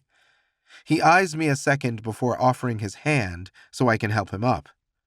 What's your favorite kind? He asks. I love Mustangs and, Broncos, and also, ponies, because of the horsepower. I finish lamely, figuring that I've already revealed myself as a fraud. You're into pony cars? He asks with a grin. Those are my favorite too. He starts naming different makes and models. I don't have a clue what he's talking about, but all I have to do is nod and say, yeah, exactly, as we hop through the kitchen to the garage door. I get him situated in the passenger seat of the whatever it is he owns. I just know that, like the owner, the car has an impressive build. I return inside for the key and a pair of sandals I saw by the front door. Before long, we're pulling out of the garage. Slowly. Watch the side mirrors, Tim cries in alarm. Huh? Stop! I hit the brakes and glance over. The passenger side mirror is a fraction of an inch from hitting the wooden frame around the garage door. Oops, I say, driving forward before I try to pull out again. Tim's head is whipping around in concern at this point, especially when the second attempt doesn't go any better. Why do you keep reversing at an angle? He demands. Because I can't even drive straight, I deadpan. I finally get it right on the 3rd try. So it's true? He asks as we cruise down the street. What? The gay thing. You think I made it up for fun? I ask with a playful smile. Tim shrugs. Just because someone says something bad about you doesn't mean that it's true. The grin slides off my face. Is that how you see it? As a bad thing? Tim seems distracted. That was a 4-way stop back there. I didn't see anyone else, I say with a shrug. So, do you? What? Have a problem with me being gay. I look over at him, a lump already forming in my throat. I'm braced for the worst, but like Allison said, it's better to know early on. I'll still drive you to the hospital, no matter what you think. Tim searches my eyes. I don't know, he says. It's just different. Different, I repeat, before returning my attention to the road. Okay, but in a good way or a bad way? Because it was different when the school cafeteria started microwaving their pizzas, but nobody actually likes it. I don't have a problem with you, Tim says, reaching over to grab the wheel. He guides us toward the center of the road again. But if you wreck my car, it'll get real personal real quick. Is that a promise? I ask, placing my hand over his, but only to move it off the steering wheel. And yeah, for the fleeting physical contact as well. You're crazy, Tim says with a chuckle. So what do you think? He nods in front of him. I examine the world outside the windshield and am none the wiser. About what? My car, he says incredulously. Do you realize how many cylinders this baby has? I hazard a guess. One for each wheel? Huh? Isn't that how it works? The wheels go on the cylinders, right? You're thinking of axles, Tim says. But even then, this car wouldn't have four. Are you messing with me? Haha, yeah, totally. It's a beautiful car. Whatever it is. Thanks. My parents gave it to me for my 18th birthday. An older man, I breathe. Just how I like them. And rich, too. Make sure to leave me something in your will, Gramps. Tim laughs. How old are you? 17, but only for another month. If you need a roommate in the retirement home, give me a call. Tim's attention is fixed on the street. The light is about to change, he says. That's convenient, I reply. About to turn red, he emphasizes. Slow down. I can make it. No, you can't. I don't see what all the fuss is about. We blow through the intersection unscathed. The other drivers are so impressed by my skill that they honk in tribute. Is it too late to call an ambulance? Tim moans. You know what? Take me home. I don't care if I ever walk again. We're almost there, I assure him. When we reach the hospital, I drop him off at the emergency room doors, where he leans against a pillar supporting the covered entrance and watches me park. Once we've reunited, I make him get into one of the wheelchairs we find near the doors, which feels like putting a cute guy in my shopping cart. I'd push him through the express lane checkout if that was an option. No need for a return receipt. Instead, we venture inside to the front desk and explain the situation to the woman stationed there. Do you have insurance? She asks. Tim shrugs. Probably. Where are your parents? Out of town. But they're rich, I explain, so if they don't have insurance, they'll pay in cash. Or do you accept gold bullion? The receptionist eyes us wearily before sliding a clipboard over the counter. Fill out what you know and someone will see you soon. I snatch the clipboard, and after rolling Tim over to the waiting area, delight in asking him all manner of personal questions. August 24th, he says when we get to his date of birth. Wow, that was just a few weeks ago, I say in surprise. Tim sounds muted in his response. Yeah. Must have been a good one. You got an amazing car. Tim shrugs. It sucked not knowing anyone here. I didn't have any friends to hang out with. Well, you do now, I say, flashing him a hokey smile, which makes him laugh. Do you want me to be your emergency contact? I ask after consulting the form again. I mean, it would obviously be your parents if they were in town, but until then? Tim sighs. They're going to kill me. Hey, none of this is your fault. He shakes his head. Doesn't matter. If their trip gets cut short, they'll be pissed. But only in the concerned and overbearing kind of way, right? Tim eyes me like I'm not making sense. Then he studies his sandaled feet, wiggling his toes. I got a really bad flu when I was 14. Like the high fever kind that makes you feel kind of crazy. I cried so much that my parents had to fly home early. And I wish they hadn't bothered because I was feeling better by the time they got back. They probably thought I was faking it. My dad was in a shitty mood because of some business deal I messed up. I don't know exactly, but it's the same situation. Right now they're traveling with another couple who have connections my dad needs. It's a whining and dining type thing. Tim scowls. I'd rather be a gimp for the next 2 weeks than to have him hate me more than he already does. He clenches his jaw as he turns his head away. I'm sure he doesn't hate you. I try. Tim doesn't respond. What about your mom? I ask. He looks at me again, his features softening. She'll be mad that I didn't tell her sooner. So, I guess I'm in trouble either way. What if they never find out? What do you mean? I don't get a chance to explain. A nurse calls Tim's name. I follow him down a hall where he's weighed and measured, 6 feet tall and 170 pounds, before we're shown to an exam room. I try to keep his spirits high while we wait. When the doctor shows up to examine him, the sprain is severe enough that we're told he'll be there through the night. I can pick you up in the morning, I say during a brief moment when we're alone.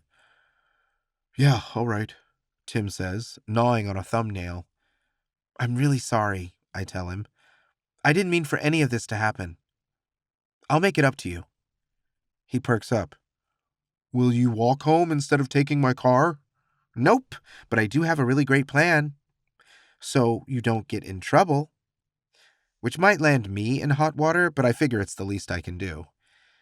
Before I can explain, a nurse arrives with a wheelchair to take him to his room for the night. I walk with them to the elevators, but he's going up while I'm going down. If only. Everything is going to be fine, I tell him as he's rolled into the elevator. Don't worry, okay? The last thing I see before the doors close are concerned silver eyes. It'll be fine. I'm going to take good care of him.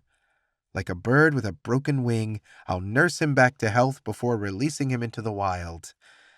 Or in this case, back into the clutches of the popular kids. I'll need help, though.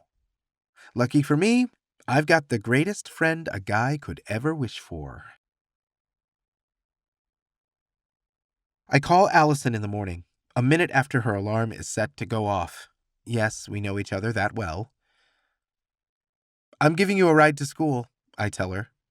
Really? She asks. Is your mom driving us? Nope, I'll be there as soon as your dad leaves. I need your help. Of course you do, she says around a yawn. Allison is much more alert when I pull up in a brand new sports car and climb out. I can't believe it, she says when leaping down the steps to the driveway. Is this an early birthday present? Wait. It's the same car that Tim has. Is that why you chose it? It's way better than that. This is his car. I put him in the hospital. I blanch at my own confession. Wait, that sounds bad. Allison raises an eyebrow. Then you better start talking. I tell her everything as we go inside her house. She's already shaking her head halfway through my story. She's never shied away from telling me hard truths, especially when I make mistakes. But she's also my best friend and has always supported me. So at the end of my recap, she says, The boy only has himself to blame for being so damn fine. Exactly, I say with a maddened cackle. Her dark eyes are probing, her tone gentle when she asks, Does he like you back? I don't know, I admit. Right now, I just want to focus on helping him. I figure he'll be back on his feet by the time his parents get home. More or less.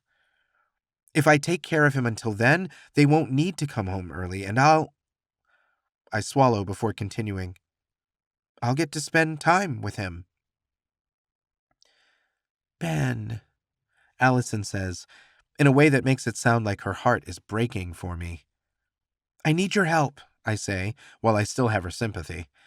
Tim won't be in school today. His mom has to call the front office to let them know.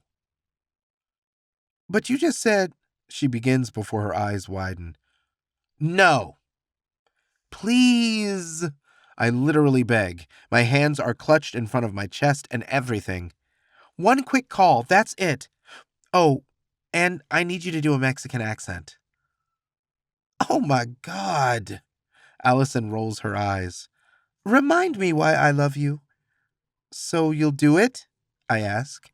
She sighs. Of course. Help me practice first. You be the front office. I hold up a pinky and thumb to the side of my face. Hello, this is the most boring high school in the world. How can I help you? The accent Allison does is terrible, so I'm glad she suggested a trial run. We get it ironed out, upgrading Tim's injury to a broken ankle so they won't expect him back for the rest of the week. We even inform the office that his close personal friend, yours truly, will be bringing his assignments home to him. Thank you, I tell Allison after she hangs up. That takes care of him. Now I just need to get away with the rest. Which is what exactly? She asks as we gather our things to leave. I grimace, knowing that she won't like my plan. I'm going to cut class today. Ben, why? I need to pick him up from the hospital. I hold up a hand to ward off a lecture. I won't get caught. You know how they take attendance in second period? As long as I'm there when that happens, I should be good. Nobody will expect me to leave again. Allison is already shaking her head. Unless a teacher notices you missing. Mrs. Hammond will. You know we're her star pupils. Our choir teacher. She's right. You can cover for me. Tell her that I got food poisoning. It'll only be for one day. Allison exhales. Fine. But you shouldn't leave until lunch. How come? So your best friend won't have to eat all by herself. That's also when some seniors leave for the work release program, so you're less likely to be noticed when driving away in this showy thing. You're a genius, I say, holding open the passenger side door of Tim's car for her. Once we're both inside, I turn on the ignition and rev the engine, expecting her to be impressed. Instead, she still looks concerned. You know, Allison says softly, there is another way. You could tell your mom. She would pick Tim up from the hospital and make sure he's taken care of, like she did for me after my mom died. I can still remember being sent to school with 2 sack lunches so Allison's father wouldn't have to pack one, which had bothered me at the time because Allison was Karen's friend, not mine. But we were in the same grade and shared the same lunch break. The first time I gave Allison one of the home-packed meals, she cried. Not knowing what to do, I sat next to her. We ate together, mostly in silence, while she continued to sniffle. I really liked her, I had said, toward the end of the meal. On occasion, my parents would send me with Karen on her playdates with Allison, most likely wanting privacy for reasons I'd rather not imagine. I would inevitably get bored when my sister and Allison started playing with dolls and would wander through the house. Allison's mom would usually offer me a cookie and let me hang out with her instead, which was great because she was always willing to watch cartoons with me or whatever else I wanted. So while I didn't truly understand death back then, I felt a loss, and it felt important to say so. I want her back, Allison had responded before starting to cry again. I remember glaring at a pair of boys who had laughed at her tears and telling them to shut up. I can't count how many times Allison has defended me in the years since. And she's right. My mom would be more than willing to help take care of Tim. All I need to do is ask. And yet, I need this, I admit, turning to my best friend, who is no longer a little girl. I'm not going to find someone to love. Not while I'm in high school. So as crazy as it sounds, I like the idea of getting to be a part of his life, even for a week or two. I'll be able to pretend that we're something more than we really are.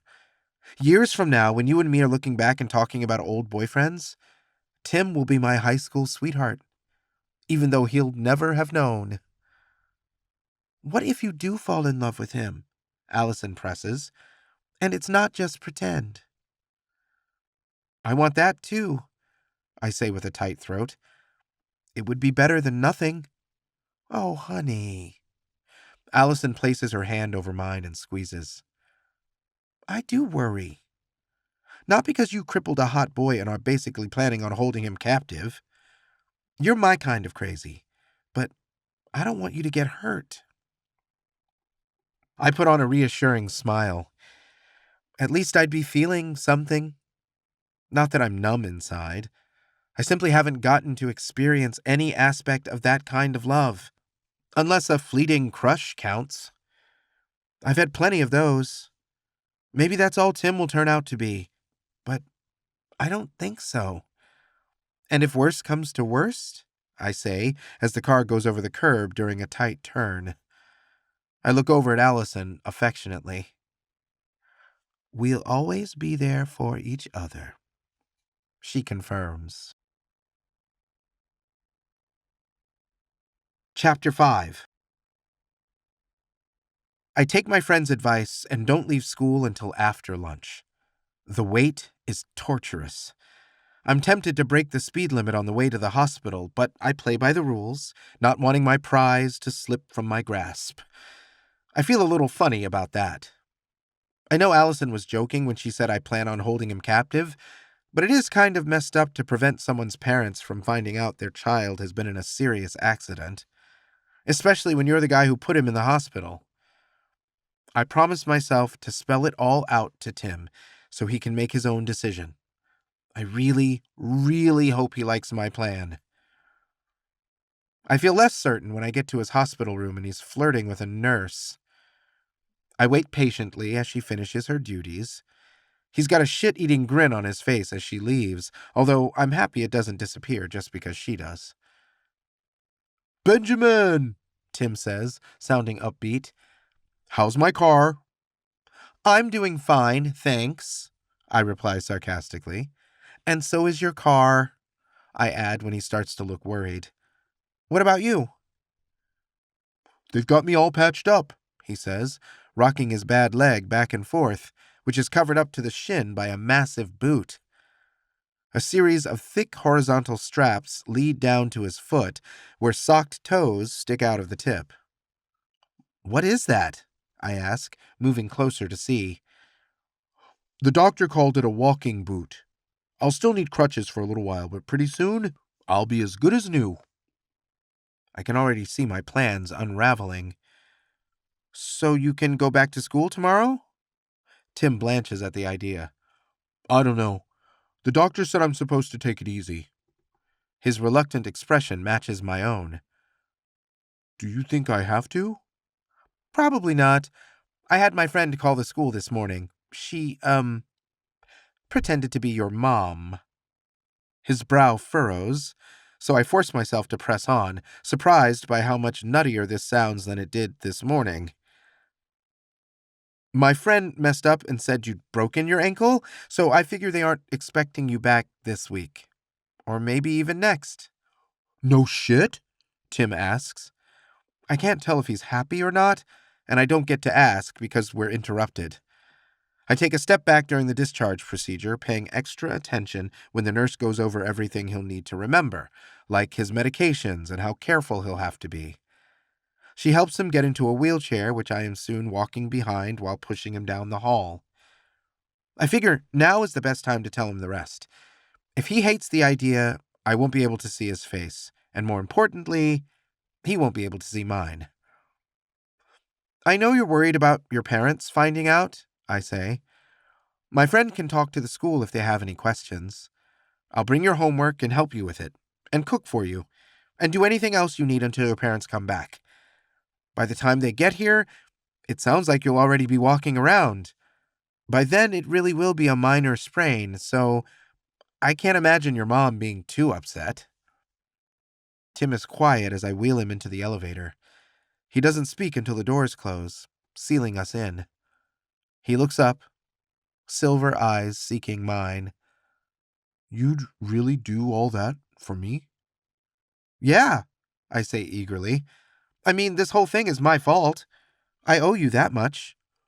Sure, but you don't have to, he says.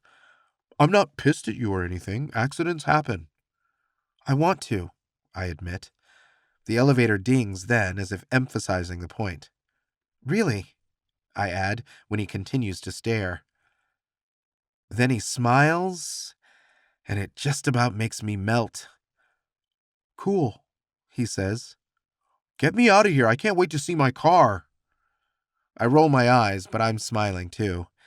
I've been as honest as I can without baring my soul entirely, and he truly does seem fine with the plan. I'm tempted to ask if he's high on painkillers, but I figure even if he is, Tim can change his mind later if he wants. but I sure hope he doesn't. After a ridiculous debate where he insists he can drive with a massive boot on his foot, I get him loaded into the passenger seat. I try to pay more attention to the road while I'm driving him home, not wanting to give him any reason to doubt that I can take good care of him. I really want this to work more than anything. "Hey, shouldn't you be in school?" Tim asks along the way. I make sure my smile is enigmatic. "I'm supposed to be." "You cut class?" Tim cackles when I nod and asks, "For me?" "Yeah, why not?" He laughs again. "You're a wild one, Benjamin." As soon as we reach his house, he puts me to work, more comfortable with the arrangement than I would have guessed. "I'm already sick of that couch," he says, leaning on a crutch as we survey the living room. "Going up and down the stairs to my bed will be a pain. Let's set up camp in my dad's den." I try to imagine what his father looks like and picture a wolf. I follow Tim to the back of the house and enter a room that feels more like a hunting lodge. Tim makes his way to a dark leather couch where he sits and props his boot on the rough-hewn coffee table in front of it. I continue to glance around. Wooden bookshelves built into the walls are filled with thick tomes that have somber spines. Any remaining space is filled with a scattering of trophies, an antique globe, and the occasional framed photo. I move to one and see a man with stark white hair and the same silver eyes as his son. Not too far off from the wolf I was envisioning. His stern face isn't as handsome as Tim's, especially in contrast to the woman at his side, who radiates beauty. I tear my gaze away, noticing framed sports memorabilia, a wet bar, and some poor creature who has been reduced to a stuffed head on the wall. "Pretty cool, huh?" Tim asks. I turn and see him gesturing at a massive big-screen TV. "It certainly makes an impression," I replied diplomatically. I'm guessing his dad isn't a touchy-feely sort of guy. Unlike my own father, who is so sappy that he'll shamelessly weep while telling me and my sister how much we're loved. Don't get me started on how crazy he is about my mom. He'd do anything for her. "We're gonna have to fill up the mini fridge with Cokes," Tim says from the couch. "The only thing in there is beer." Which doesn't sound so bad at the moment. "You're not supposed to drink alcohol with your pills," I murmur. Yeah, Tim says. "I'm buzzing anyway. It's good to be home. I didn't sleep so well last night. Hey, I'll need my favorite pillow down here, and a blanket. Maybe some snacks." He pulls at the muscle shirt he's wearing and sniffs. "Ugh, you know what I really need? A change of clothes, and a shower." "How about a bath instead, so you don't slip?" "Yeah, okay. Will you run one for me?" "Sure," I reply, still surprised by how quickly he's taken to the situation. "Were you raised by a nanny or something?" "No. How come?" I shrug innocently. "Do you have a stay-at-home mom?" "Nah, she works as a translator." He scrunches up his face. "Are you saying I'm spoiled?" "You just seem like you're used to having servants." Tim shrugs. "Hey, you offered. I can do it all myself." He pushes against the couch as if he's going to get up, although I'm pretty sure he's bluffing. "Stay put," I tell him. "I'll get your bath ready." While watching the tub slowly fill with water, it finally sinks in that this is really happening. I'm going to be Tim's make-believe wife for the next week, maybe even longer. If only I could figure out some way of staying home from school. How hard would it be to sprain my own ankle? Or maybe a wrist? Although I can already imagine the jokes if I did. I return to the living room and insist on helping Tim up. We haven't touched yet today. His hand slides into mine for the fourth time since we've met. I've been keeping count. And I pray it won't be the last because I want to memorize how it feels. Years from now, decades even, I want to close my eyes and be whisked back to this moment. I release his hand unwillingly and follow him to the bathroom, where he stops and stares. "Why are there bubbles?" Tim asks. I shake my head, not understanding. Why wouldn't there be? I don't know, he says with a shrug. It's a little girly, I supply. Another shrug. I mean, sort of. Yeah. Oh, whatever, I say with an eye roll. You didn't take bubble baths growing up? Because I sure did.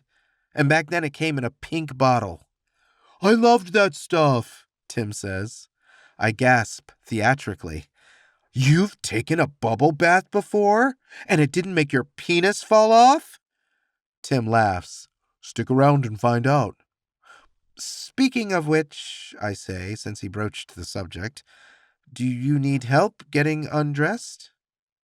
You wish. Yeah, obviously, I say shamelessly. I'm gay, remember?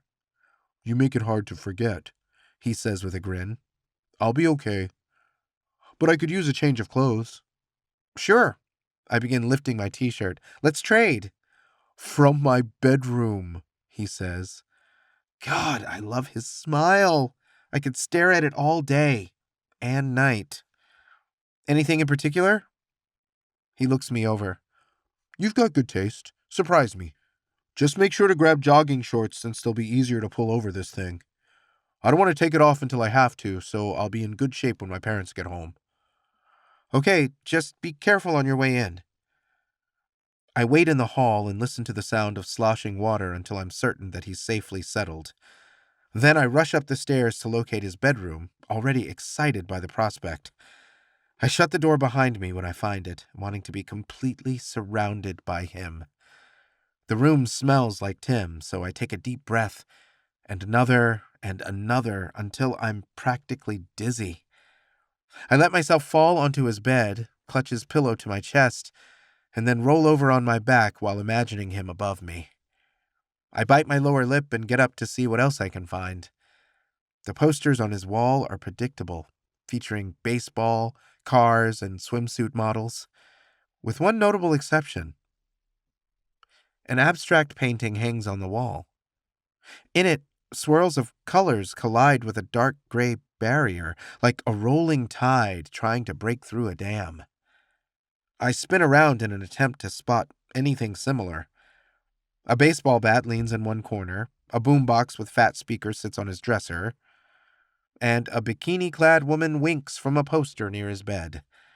Everything I'd expect to see in a jock's room. And then there's the painting. Did he hang it there? Does it resonate with him somehow? I stare, trying to interpret the meaning behind the art before I remember what I'm here for. I move to his dresser and begin opening drawers. I find a black t-shirt that will go great with his hair and a pair of maroon jogging shorts that will look nice against his brown skin. Then I open his underwear drawer and stare before grabbing a pair of gray boxer briefs. I hold them up, trying to determine if the fabric in front seems abnormally stretched, as if it struggled previously to contain his massive package. I'm none the wiser for my efforts, but I do notice a black book tucked into one corner of the drawer. No words decorate the cover. Is it a diary? I'm not sure, but I decide to leave the book untouched. I want him to offer his secrets to me freely instead of stealing them. I gather up his clothes and glance at the painting on my way out. I linger upstairs, peeking into his parents' bedroom, which has a definite theme. A large, decorative crucifix hangs above the bed. A framed painting of Jesus is propped up on the nightstand, a copy of the Bible resting next to it, the cover worn and slightly curled from use. I hiss like a vampire and slowly retreat. Not that I have anything against religion, but it sure seems to have a problem with people like me. I return downstairs and stop in the hall just before the bathroom. I've got your clothes, I call. Want me to set them by the door? No, come on in. I won't make him ask twice. I walk into the bathroom, surprised that the shower curtain isn't pulled shut. I'd be able to see all of Tim if I hadn't been so generous with the damn bubbles. He has his booted foot propped up on the side of the tub, the rest of him lost beneath the suds until his impressive chest rises out of the water like a sculpted cliffside that I want to hump. Those piercing eyes are watching me watch him, and they sure don't seem to mind. His hair is wet and slicked back, which is a good look for him, although I prefer the messy spikes. "What did you get?"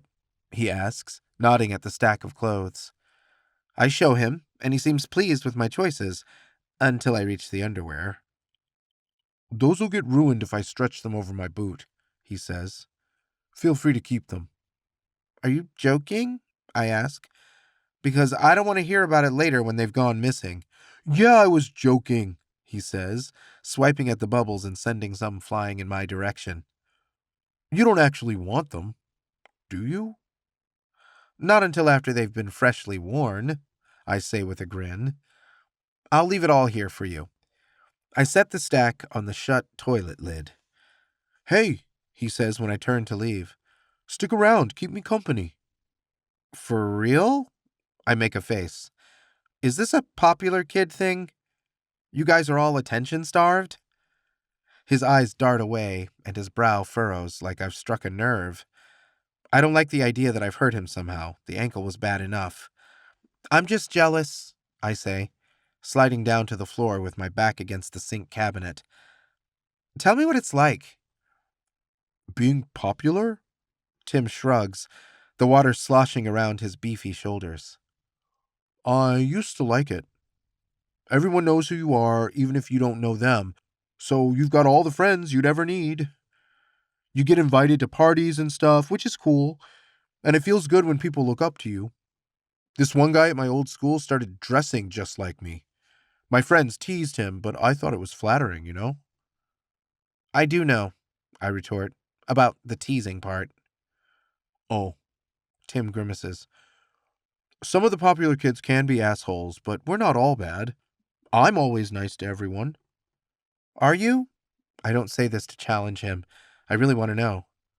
"Yeah," he says easily. "I don't think I'm better than anyone. I never signed up to be popular.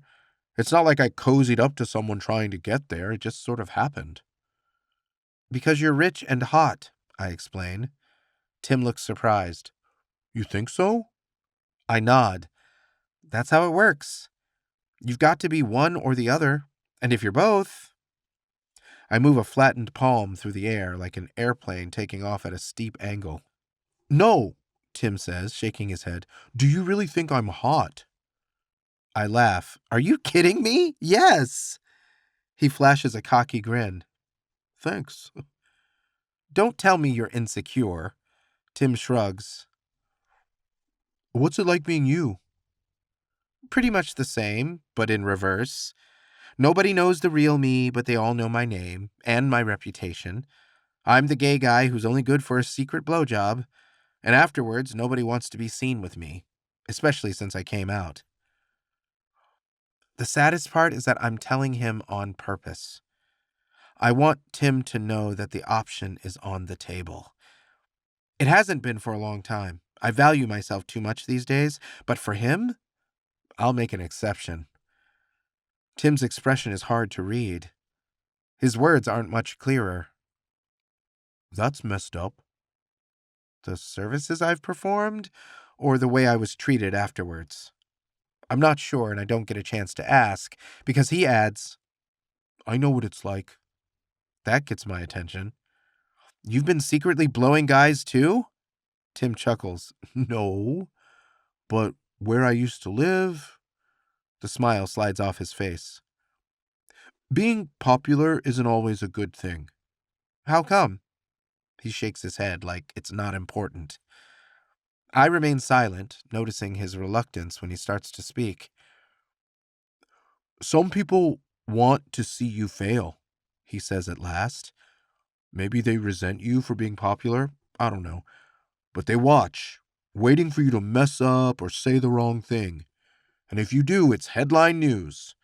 Like if some random guy pukes during lunch, a handful of people might gossip about it for the rest of the day. But if you're popular, everyone hears about it.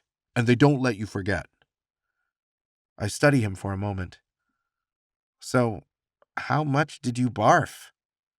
"It wasn't that," he grumbles. "Then what?" Tim frowns.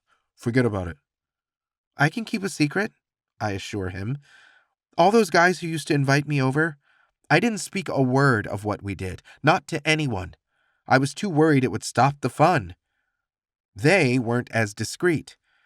So I know how quickly word gets around and how bad it can be when it does. I wouldn't do that to you. Tim's expression is guarded as he weighs my sincerity. I let him stare into my eyes, wanting him to see everything contained there. I would be loyal to him if given the chance. Before we moved, he says at last, I was dating this girl. He shakes his head as if needing to start over. Her name was Carla. The first time I saw her, she was in a bikini at a pool party, and man, it was like something out of a movie. Suddenly, the whole world was moving in slow motion. I'm already jealous of her.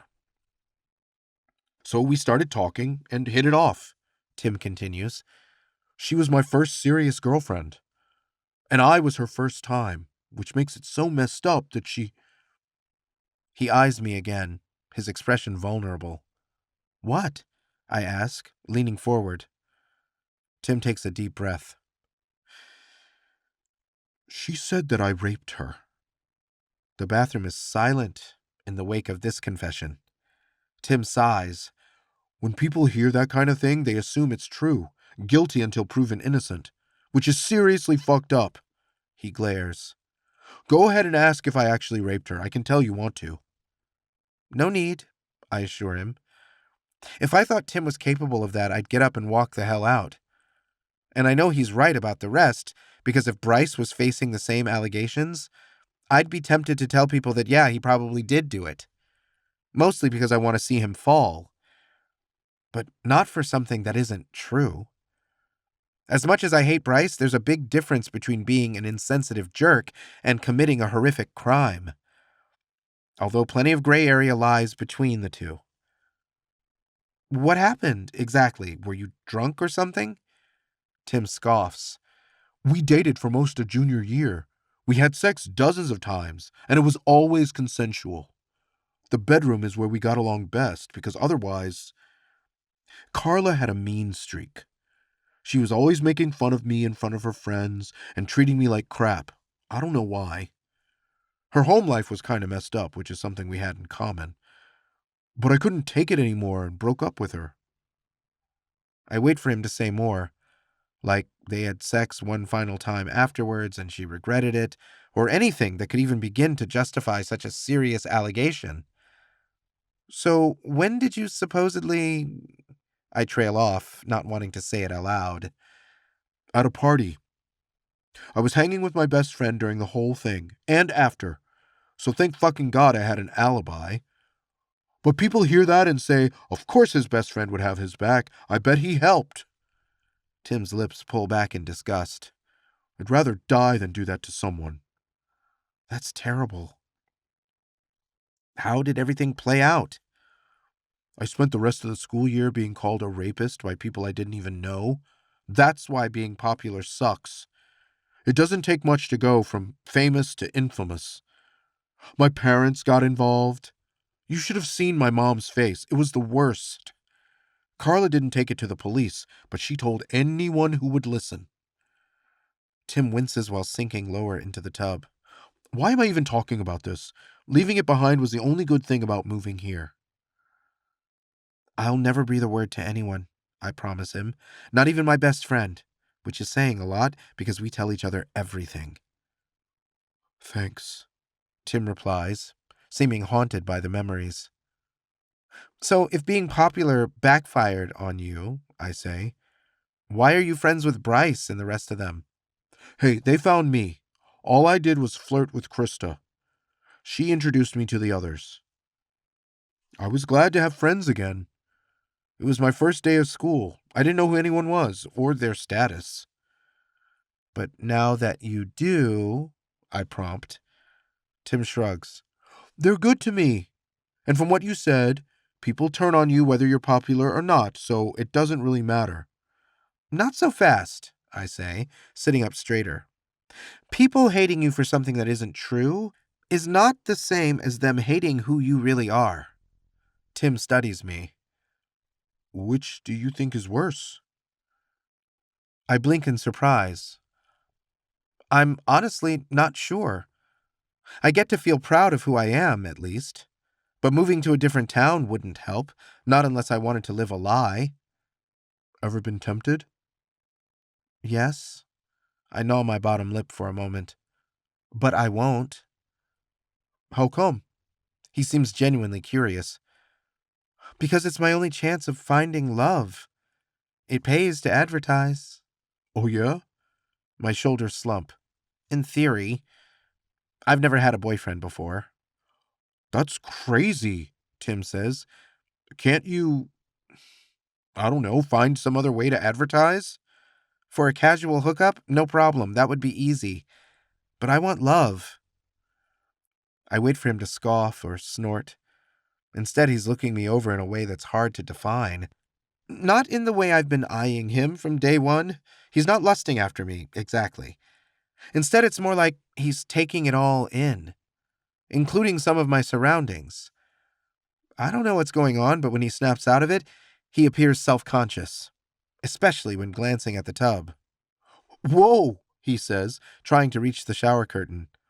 These bubbles are getting awfully thin.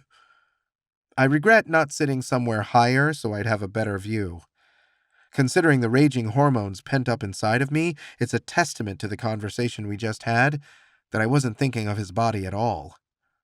I don't want to cheapen that by sneaking a peek now. So I keep my head down when standing. I grab the towel and set it on the floor next to the tub before pulling the shower curtain shut. Be careful when drying off, I say. I don't jokingly offer to help. I haven't exactly been subtle. He knows I'm attracted to him and what I am willing to do. I'm surprised to find that sex isn't at the forefront of my thoughts. What I really hope, once he's finished bathing and is dressed, is that Tim will want to spend more time talking together. Chapter 6. I get my wish. Tim stretches himself out on the couch in his father's den. I angle one of the side chairs to face him. We talk a little more about our pasts, and after a while his eyelids begin to droop. I don't take it personally. I figure it's either the painkillers or the rough night at the hospital. I let him sleep, using the opportunity to study his face, which I find incredibly handsome, even without those silver eyes lighting up the room. I like his strong nose and his kissable lips. His hair isn't styled and looks soft to the touch. I wish I could run my fingers through it, or snuggle up with him on the couch, because I wouldn't mind a nap. I check the clock and become instantly alert. School is almost over. I'm supposed to pick up Allison. I take his car keys and, as quietly as possible, leave the house. I'm not too late when pulling up to the school.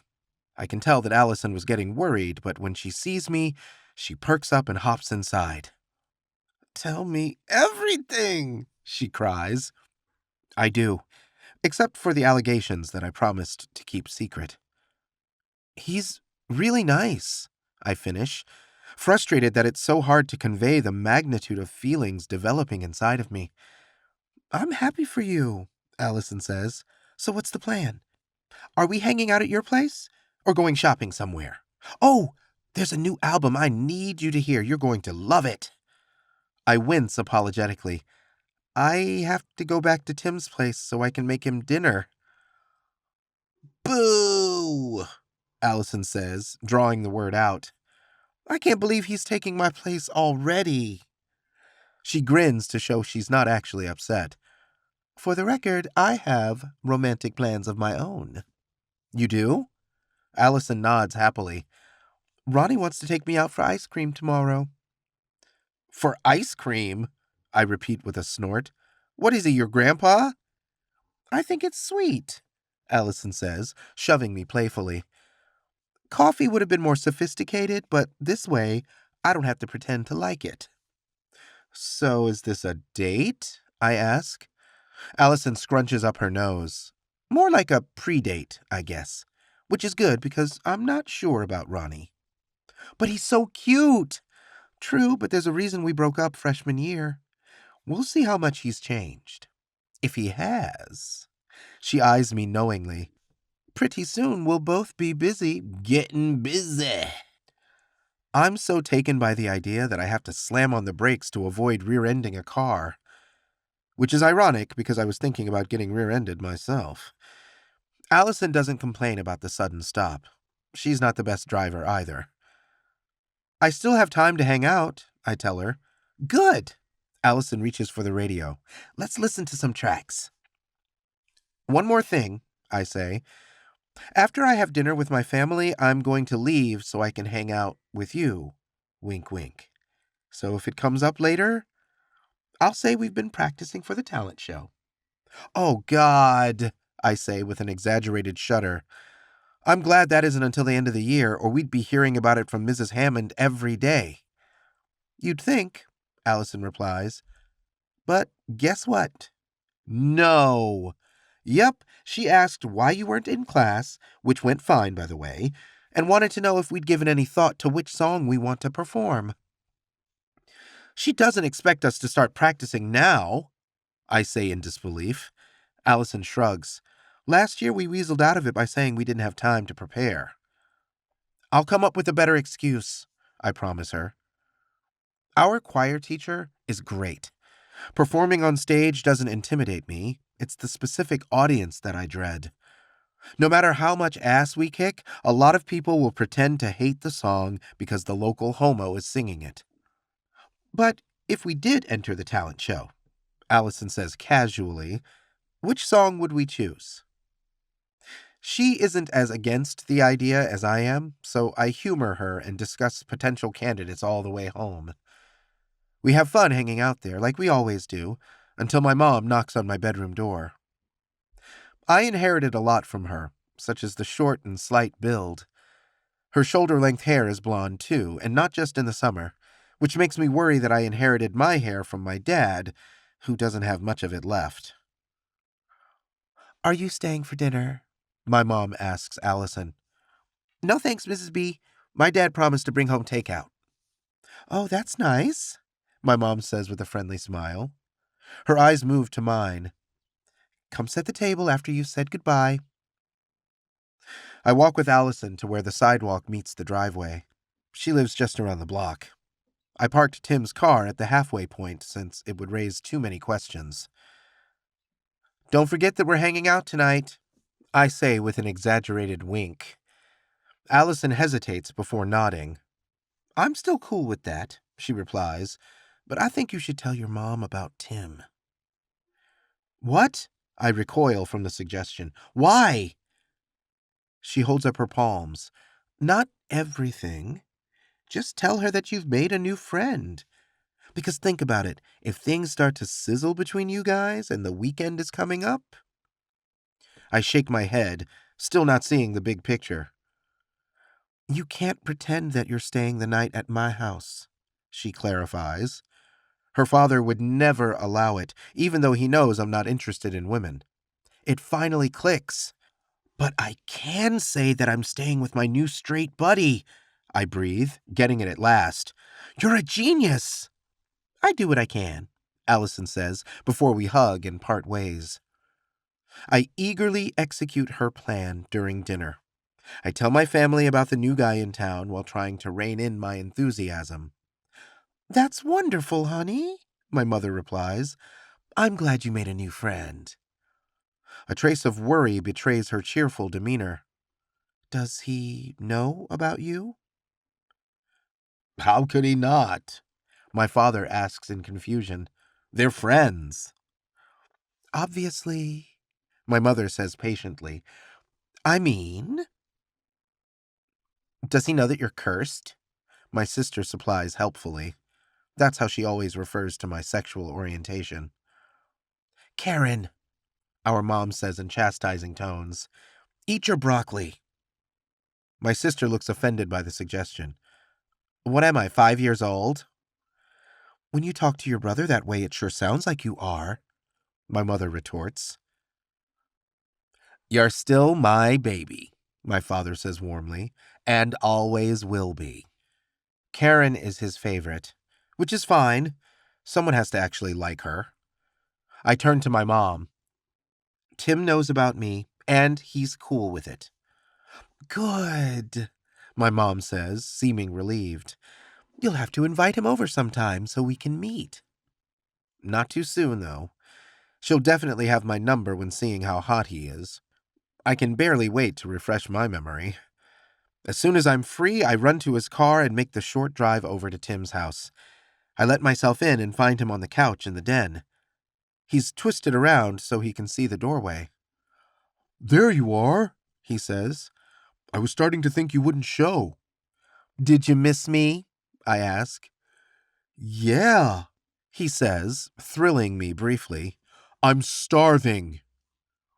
It's good to be wanted, I suppose, no matter the reason.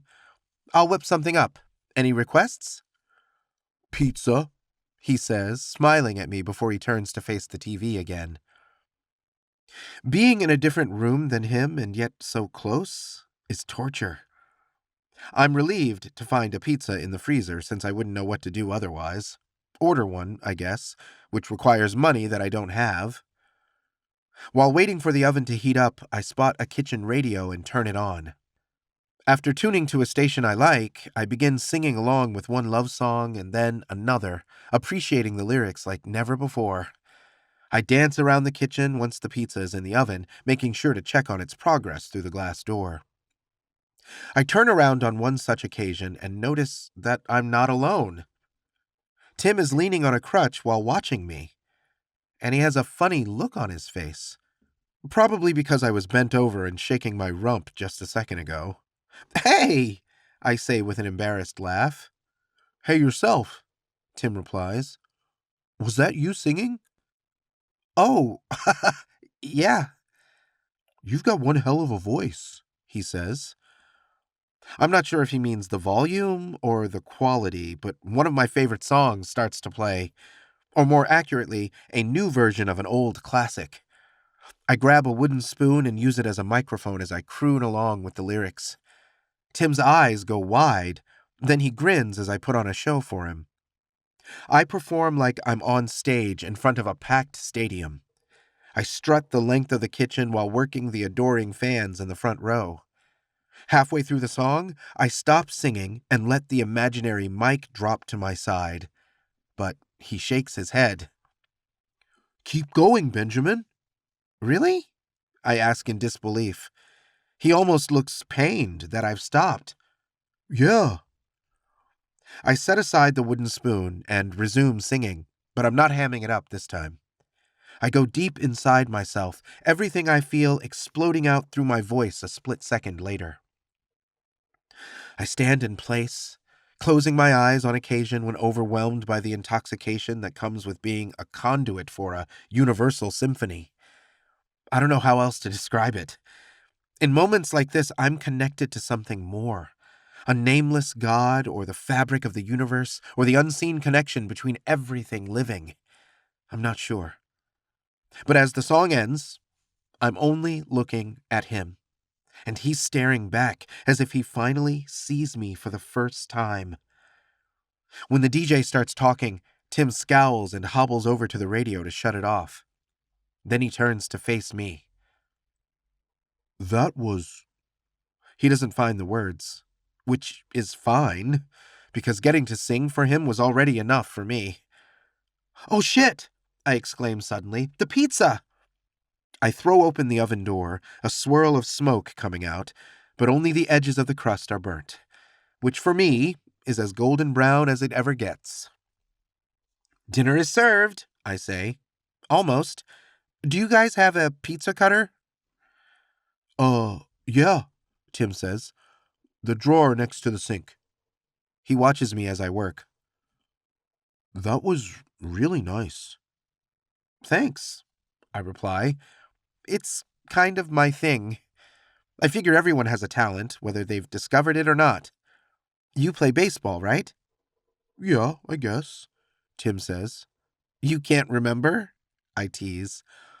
Uh-oh, did you bump your head when I knocked you down? He laughs while opening a cabinet. Baseball is more my dad's thing. How many plates? Just one. I already ate. Thank God, Tim says, watching as I start stacking slices. I would have shared, but I really don't want to.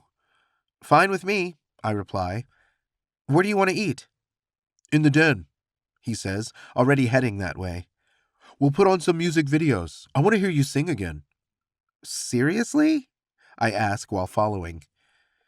I'm not sure if he hears me because he's moving surprisingly fast for a guy with a bum leg. He must be really hungry. Before long, Tim is sitting on the couch with a slice of pizza in each hand, alternating between each when taking bites. Who does that?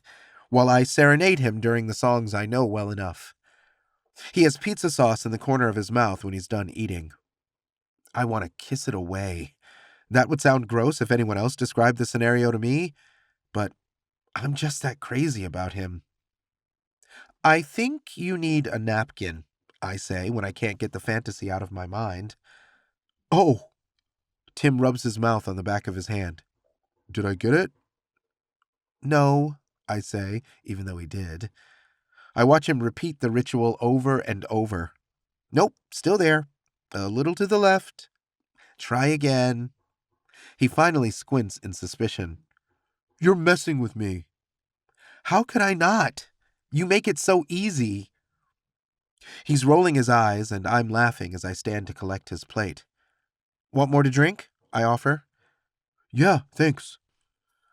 I'm all aflutter when leaving the room, like I've just gone on a dream date, when in reality, I'm the worst paid waiter in town. Cleaning up doesn't take long. I'm eager to rejoin him. On the return trip down the hall, a shrill ringing sound falls silent just before I reach the den. Krista, I hear Tim say. Hey. When I enter the room, he has a phone pressed against his ear.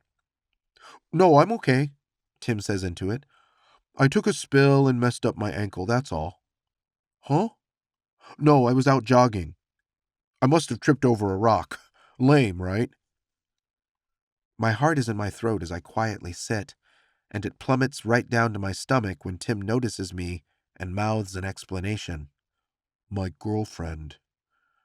I nod in understanding because it makes perfect sense. Of course he has a girlfriend. Who else would it be if not Krista? Me?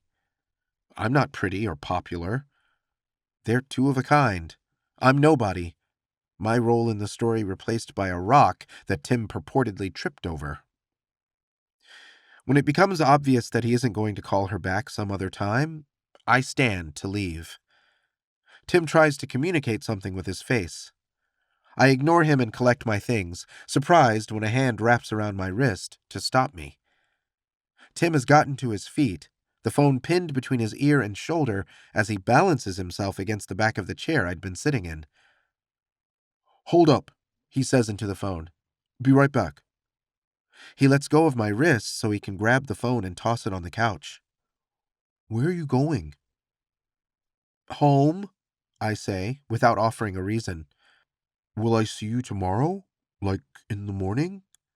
His eyebrows are raised in anticipation of my answer, as if it matters to him. I sigh inwardly before offering a reassuring smile. Yeah, I'll see you then. Cool. He sits back on the couch. I hightail it out of there, not wanting to hear more of their conversation. Although one last snippet reaches my ears. Sorry, a friend stopped by. What were you saying? It's not a bad consolation prize. He considers me a friend, which is a timely reminder of the facts. Tim is straight and taken. I'm gay and lonely. Nothing I didn't know when going in, but the dream was so intoxicating that I nearly lost myself in it.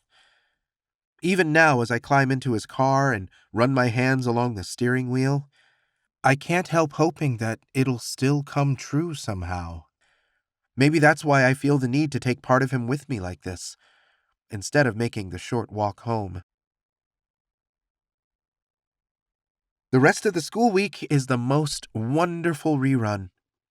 I've been stopping by Tim's house every morning before class and, during school because I haven't been going to PE.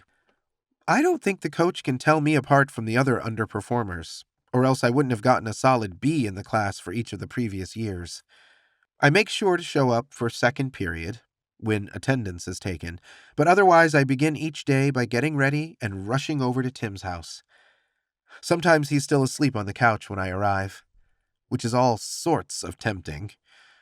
I want to pull back the blanket to see if he's got morning wood, or crawl on top of him and go back to sleep, or any number of fantasies. All I know is that when he stirs and sees me, Tim always smiles. Afterwards, I make sure he's got something for breakfast before I fetch fresh clothes for him to wear. From there, it's usually a mad dash to get to school. Then the hours drag by until I'm free to see him again. At least Allison's car is back from the shop. I no longer need to drop her off, which means at the end of each day, I can drive directly to Tim's house. And it's so good when I'm there that I'm tempted to barricade us in.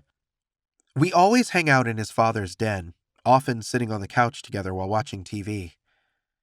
Tim is the kind of guy who gets sucked in by the screen.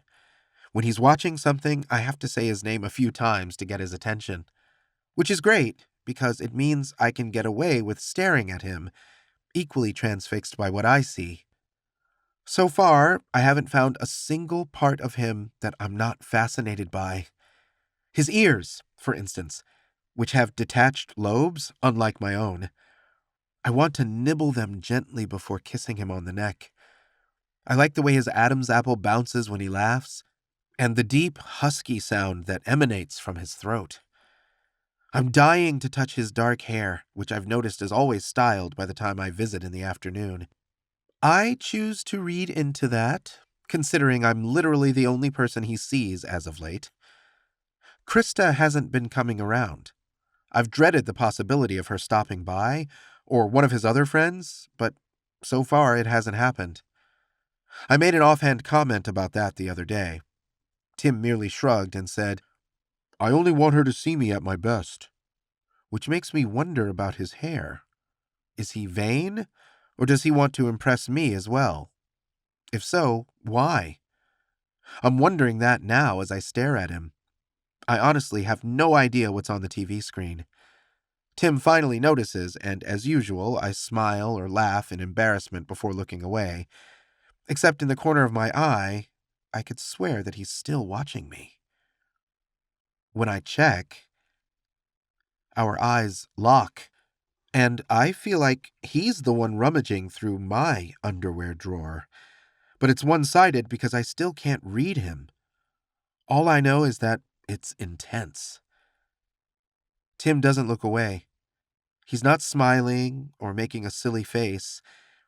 Instead, it's like he wants to take me right then and there. My entire body is reacting. My heart, my lungs, my cock. Then he lowers his gaze, his brow furrowing before he looks away, and it just about wrecks me because it felt like a kiss that he changed his mind about halfway through. I want to touch his hand to get his attention again, or slide across the couch to be closer to him. The words that come to mind are either too clumsy or too direct to actually say aloud. Instead, I focus unseeing on the television until a commercial with a catchy jingle comes on. Tim looks over at me with transparent hope. "I'm not singing to that," I tell him with a laugh. "Let's get our homework done, so we don't have to worry about it during the weekend." Tim groans. "Mood killer." "Unless you have a better idea," I say, instantly backpedaling. "Nah," Tim says easily. "Grab your backpack." We have some of the same classes and teachers, despite being in different periods, so there's some overlap in the assignments. I've never been too fussed about my grades. I'm normally the kind of guy who does his homework at the last second, but I don't want to give the school an excuse to come snooping around. That's my job. "So, I was thinking," I say when we're both occupied with math problems. "Uh-oh," Tim replies. I smile before forcing myself to press on. "All this running around is kind of exhausting. What if I stayed the night?" Tim shrugs. "Yeah, okay." That was easy. "I don't think I could get away with staying both nights," I continue. So I figured tomorrow would be best. Saturdays are my favorite. We'll have the entire day together that night and the next morning. 24 hours of nonstop Tim. Sure, he says, looking up from his homework. We've got to do something fun, though. Like what? I ask, hoping he'll suggest that we wrestle naked like the ancient Greeks used to. I don't know. This is your hometown. Show me something cool. Something cool, I repeat, already feeling like it's a tall order. Yeah, whatever is fine. I've imagined myself going on a multitude of romantic dates over the years. Surely I can repurpose one of them. I'll think of something, I promise him. I don't stay as late as I want to. Tim is confused that I can't spend both nights with him, which is flattering, or maybe indicative of how lenient his parents are, although he often makes them sound strict. All I know for sure is that my own parents have to be carefully played.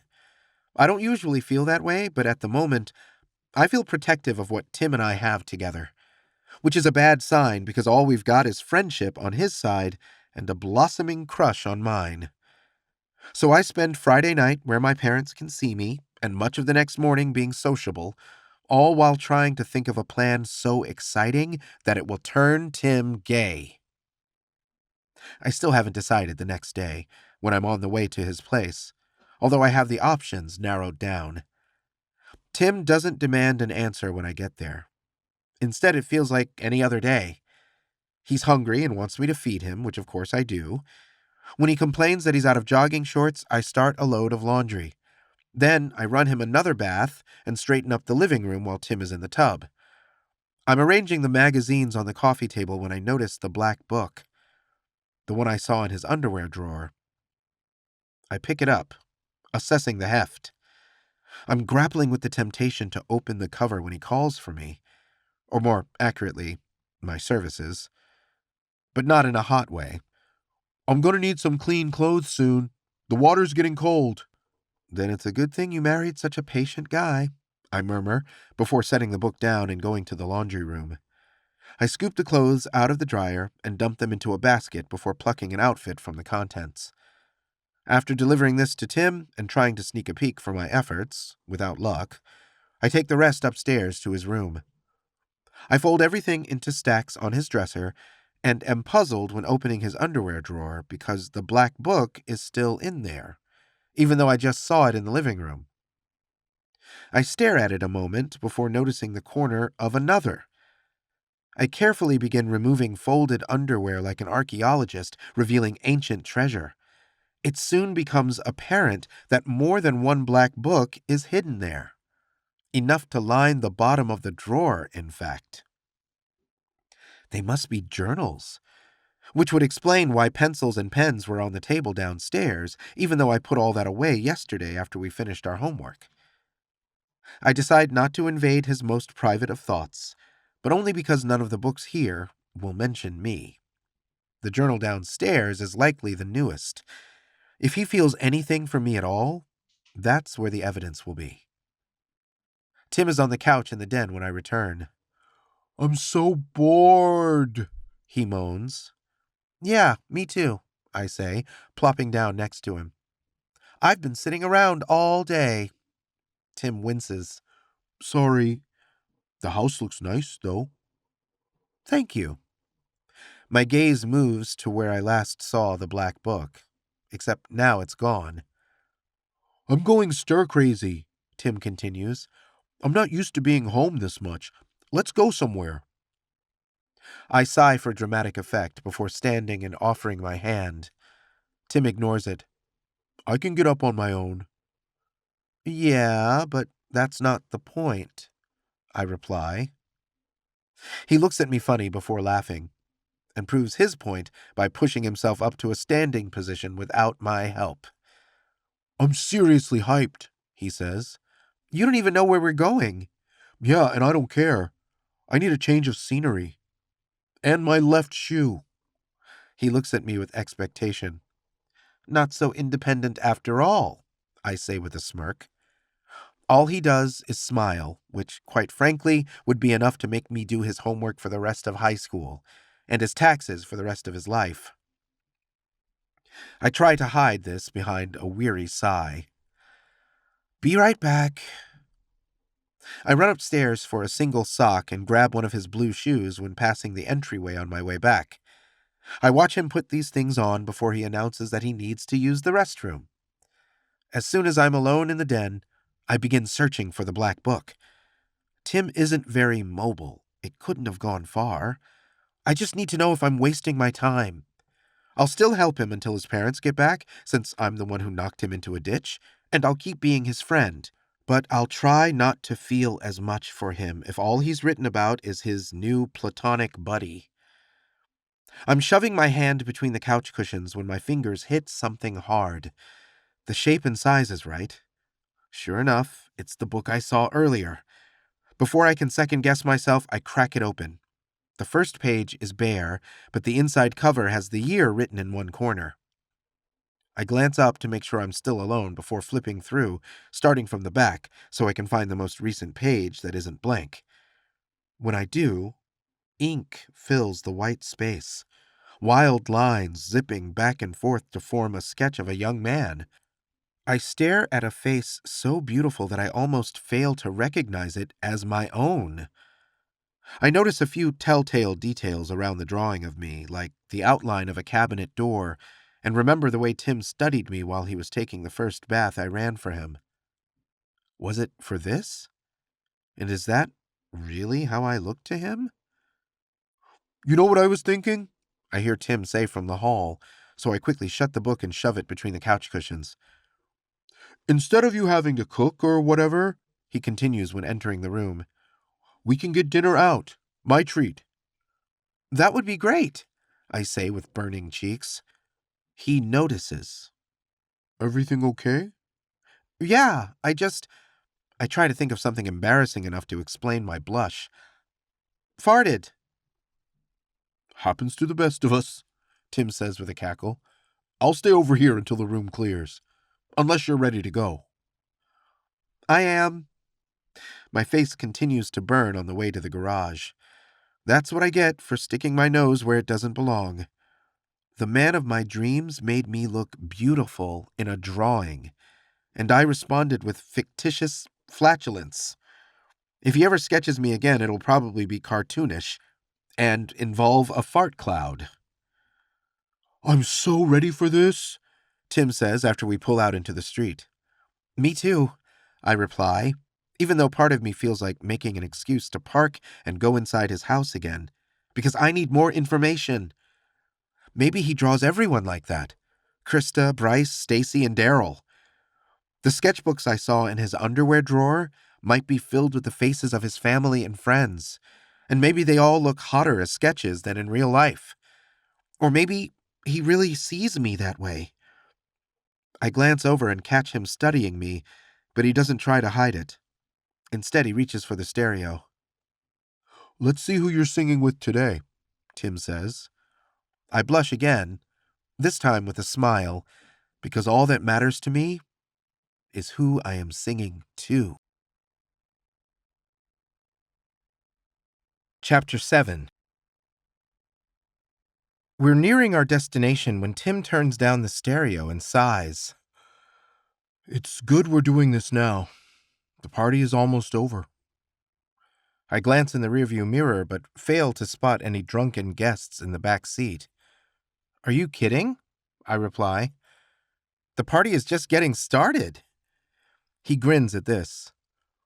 You still haven't told me where we're going. Why bother when we're almost there? I'm eager to impress him, even though I don't have much of a plan. I can only hope that he'll be moved by nature's splendor. And what do you mean the party is almost over? Tim makes a face. I'm going back to school on Monday.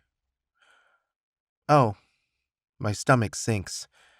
I can already imagine how his friends will react when they find out about this. It won't take long before they turn him against me. You could probably get away with staying home for another week, I venture.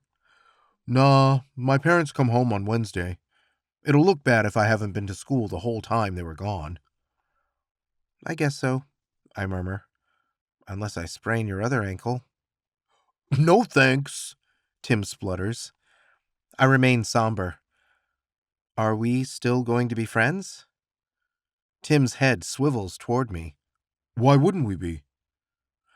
I size him up before returning my attention to the road. You're not worried about your reputation? He's quiet for a moment, which is all the answer I need, but he responds anyway. That depends on what people are saying about me. What if they find out that you're friends with a gay guy? I don't care, Tim replies. I mean, the sort of thing my ex-girlfriend said, that mattered to me. Understandably, I say, but how will you feel if people assume that you're gay? Because they will if you're seen with me. I'm dating Krista, Tim says. Isn't that proof enough that I'm not? It hasn't been enough for me, and I doubt it will be for others. But if he's willing to take the risk, then so am I, because being friends with him will come at a price. When his buddies learn about us, they'll pay even more attention to me, and not in a nice way. Do you still want to be friends? Tim asks suddenly. The question isn't easy for me to answer honestly, since I want way more than that from him. So I settle for a different truth. Just try and stop me. He grins at this, and I'm glad, because I'm in too deep to back off now. I can't stop thinking about the sketchbooks in his underwear drawer and the painting on his bedroom wall. I liked him enough when I thought he was a jock. Now that I've seen the hint of an artist's soul, I'm not ready to put the L word on it yet, but it's safe to say that I'm infatuated with him.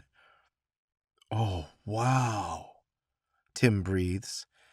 We've just crested a long bridge and are high enough to see where the land gives way to water, a small city nestled up against the shore. Have anything like that where you come from? I ask. Definitely not, Tim says, still in awe. I notice his fingers twitch and wonder if he's fighting the urge to draw. I wish I could broach the subject without revealing that I snooped. Maybe if I start putting paper and pen in front of him, he'll be unable to resist and will reveal himself. I'm surprised he has any secrets at all. I didn't think he was the type. But it does give me hope. We both need to use the restroom, so we stop in a touristy part of town and walk down a street filled with little shops. One of them is a gallery. Tim pauses to look in the window, but when I ask if he wants to go inside, he feigns disinterest. Is that what he's doing with me? Should I invite him in and find out? This is cool, Tim says, but I want to see that water again. You've got it. I notice how he picks up the pace on the way back to the car. Your ankle seems to be doing better. Yeah, Tim says happily. It almost feels normal again. I'm tempted to stop using this dumb boot, but I won't, he quickly adds when noticing my concern. I'm going to follow doctor's orders and milk it for all the sympathy I can get. Have you seen the way people keep opening doors for me? I might start wearing it all the time. I think it's the crutch more than the boot, which he currently has tucked horizontally beneath an arm. I worry about him not using it, but he really does seem to be doing fine without.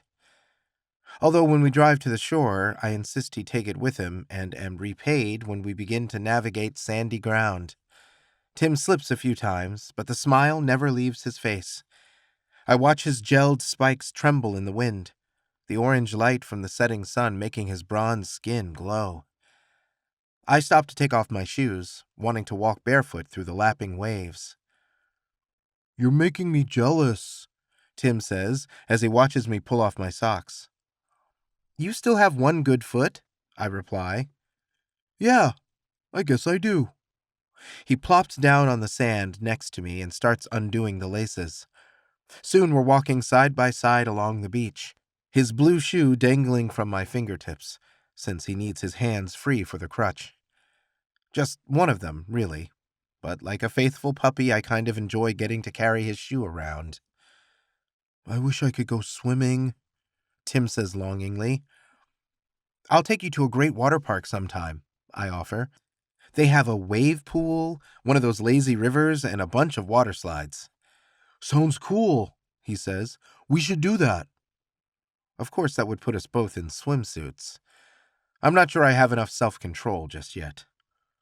We should probably wait until next year, I say, when the weather warms up again. At the moment, the days are still plenty hot, but the nights are getting colder. I don't want summer to end. I wish we had met at the beginning of the season when he first moved to town, so we could have had 3 glorious months together. We've got to come back here, too, Tim says, eyeing the water again. I'm sure you've seen bigger and better, I reply, picturing a tropical paradise. Rich people's vacations must be amazing. My family spends most of ours camping in a big leaky tent that we all have to share. Tim grimaces in sympathy. Why don't you sleep in the private jet? I turn an incredulous expression on him. I'm kidding! He tilts his head toward a washed-up fishing boat that is further inland before hobbling toward it. My family isn't that rich, and my parents never take me on trips with them, even when I was a kid. I imagine a little boy with a mop of dark hair and piercing silver eyes, fending for himself in a large empty house. Never? Except for Mexico, he amends, to see my grandma. We've reached the boat now, or what remains of it. Only the stern is still intact, forming a sort of hard couch. The rest is scattered wooden slats bleached white from the sun, some singed black from fire because it's clear that other people have used this as a place to hang out. I take Tim's crutch when he holds it out to me and wait for him to get settled before I sit next to him. I've never been out of the country, I admit. What's it like? Mexico City? Tim asks. Amazing. You've never seen so many colors in your life. Every inch of the place is filled with sounds and smells and people doing things. He shakes his head. Words can't begin to describe it. You'll have to draw me a picture, I suggest, giving him an opening, but I'm not sure he even notices the bait because Tim seems like he's been transported somewhere else. My grandma lives in Xochimilco, where they have these super cool canals with trajinera boats. Ever heard of those? What are they called? I ask, mostly because I love how he slips into an accent when saying Spanish words. Trajineras, he repeats, slower this time. They're all long and painted up, sort of like those boats in Venice, but bigger and way more colorful. You can eat on them or kick back and have a few drinks. Usually you get to hear live music because mariachi bands are floating around on their own boats. Muy bonito, I reply, hoping to impress him. Tim looks surprised. ¿Tú hablas español? Not very well, I admit. It's one of my worst subjects. What about you? It's one of my best, Tim says with a grin. When I was growing up, my mom only spoke Spanish to me, and my dad only spoke English, which was great because I don't remember learning either language. Soy muy afortunado. I have no idea what you just said, I admit, but the words sound so much hotter coming from your mouth than my teacher's. Tim makes a face. Hotter? Yeah, I say with a nod. You could literally read a grocery list out loud in Spanish and it would turn me on. Tim laughs. Then, with half-lidded eyes, he leans towards me and murmurs, Pan, leche, mantequilla. I've got literal goosebumps right now, I say, raising an arm to show him. What did you say? Bread, milk, and butter, Tim reveals. I shake my head. Doesn't sound as good in English. Go back to Spanish. And say what? I don't know, I reply with a shrug. Something nice. I expect him to scoff. Instead, his expression grows serious, concentration creasing his brow as he studies the horizon. When his eyes flick to meet mine, he says, Enséñame a volar, mi mariposa hermosa. Something nice, I repeat, scowling in return. My Spanish isn't great, but I know what mariposa means. Tim shakes his head in confusion. It's not a bad word. Then why do your dumb friends keep saying it to me? His face lights up with realization. Oh, it's like calling someone a fairy in English, which I've heard plenty of times, too. I complain. Yeah, but it's all about... Oh, thank God! A new voice cries, startling us both. A group of women is walking down the beach, one of them making a beeline for us. She sets down a cardboard container with an image of multicolored bottles on the front before sitting on one of the wooden slats. I can't walk anymore, she says, raising her feet in the air to wipe sand off them, which brings them closer to my face than I would prefer. She reminds me of my sister. In fact, they all look older than us. Sorry, a wispy girl says quietly. She's drunk. And you should be too, the first woman says, shaking the cardboard box and making the bottles rattle. Help yourself. Really? Tim asks, taking her up on the offer. He passes a bottle to me, which I open and sip from half-heartedly. The others settle down around us, their ringleader sizing Tim up. You're cute, she says. I've seen you before, right? What fraternity are you in? We're not, I begin. Gamma Zeta Delta, Tim interrupts. Have we partied there? The ringleader asks before deciding that they have. We've partied there. I'm sure of it, Tim says, twisting the cap off his drink. Cheers, ladies. They're happy to clink bottles with him. I'm not so thrilled because the girls proceed to dominate the conversation while remaining fixated on Tim, which I can't fault them for. Only the wispy girl tries to engage with me, but I'm not feeling social because Tim is smiling broadly, laughing at their jokes, and telling funny stories of his own. In other words, he's flirting again. Like he did with the nurse at the hospital, despite having a girlfriend. Like he never does with me, even though he must know that I'd be receptive to it. Oh, sure, I've caught him staring, but that's probably a visual artist thing. The next time I check his sketchbook, and I already know that I will, these 4 women will surely be in it. My mood darkens along with the sky. I'm tempted to walk away and see if he even notices. But I don't, because I still want him. Just give me this weekend before I'm forced to face reality. And get us the hell away from here. I'm hungry, I manage to interject into the conversation. Have another, the ringleader says, reaching for the cardboard box. We haven't eaten dinner yet, I say lamely. Oh, right, Tim says. I promised my man here a meal. I'm hungry too, one of the women says. Where are you going? We have a reservation, I snap, at a place that's hard to get into. Aren't you a fancy boy? The ringleader says with a hint of a lisp. I've never been in a catfight before, but I'm ready to pounce. Lucky for her, Tim is struggling to get to his feet, and he's more important to me. I stand and hand him his crutch, leaving my unfinished drink in the sand. It's been a real pleasure, ladies, Tim says, smiling at a captive audience. Feel free to stop by the fraternity anytime. He's laying it on thick, and can get away with it apparently because we walk away to a chorus of, I hope your ankle gets better soon. His eyes were so pretty. Did anyone get his number? My mood doesn't improve much, even when we put enough distance between us to no longer hear their voices. I feel foolish, and I only have myself to blame. That was fun, Tim says. I didn't notice, I say evenly. Are you okay? Never been better. Tim slows in my peripheral vision. For real, dude, what's wrong? You wouldn't understand. He grabs my wrist to stop me. About what?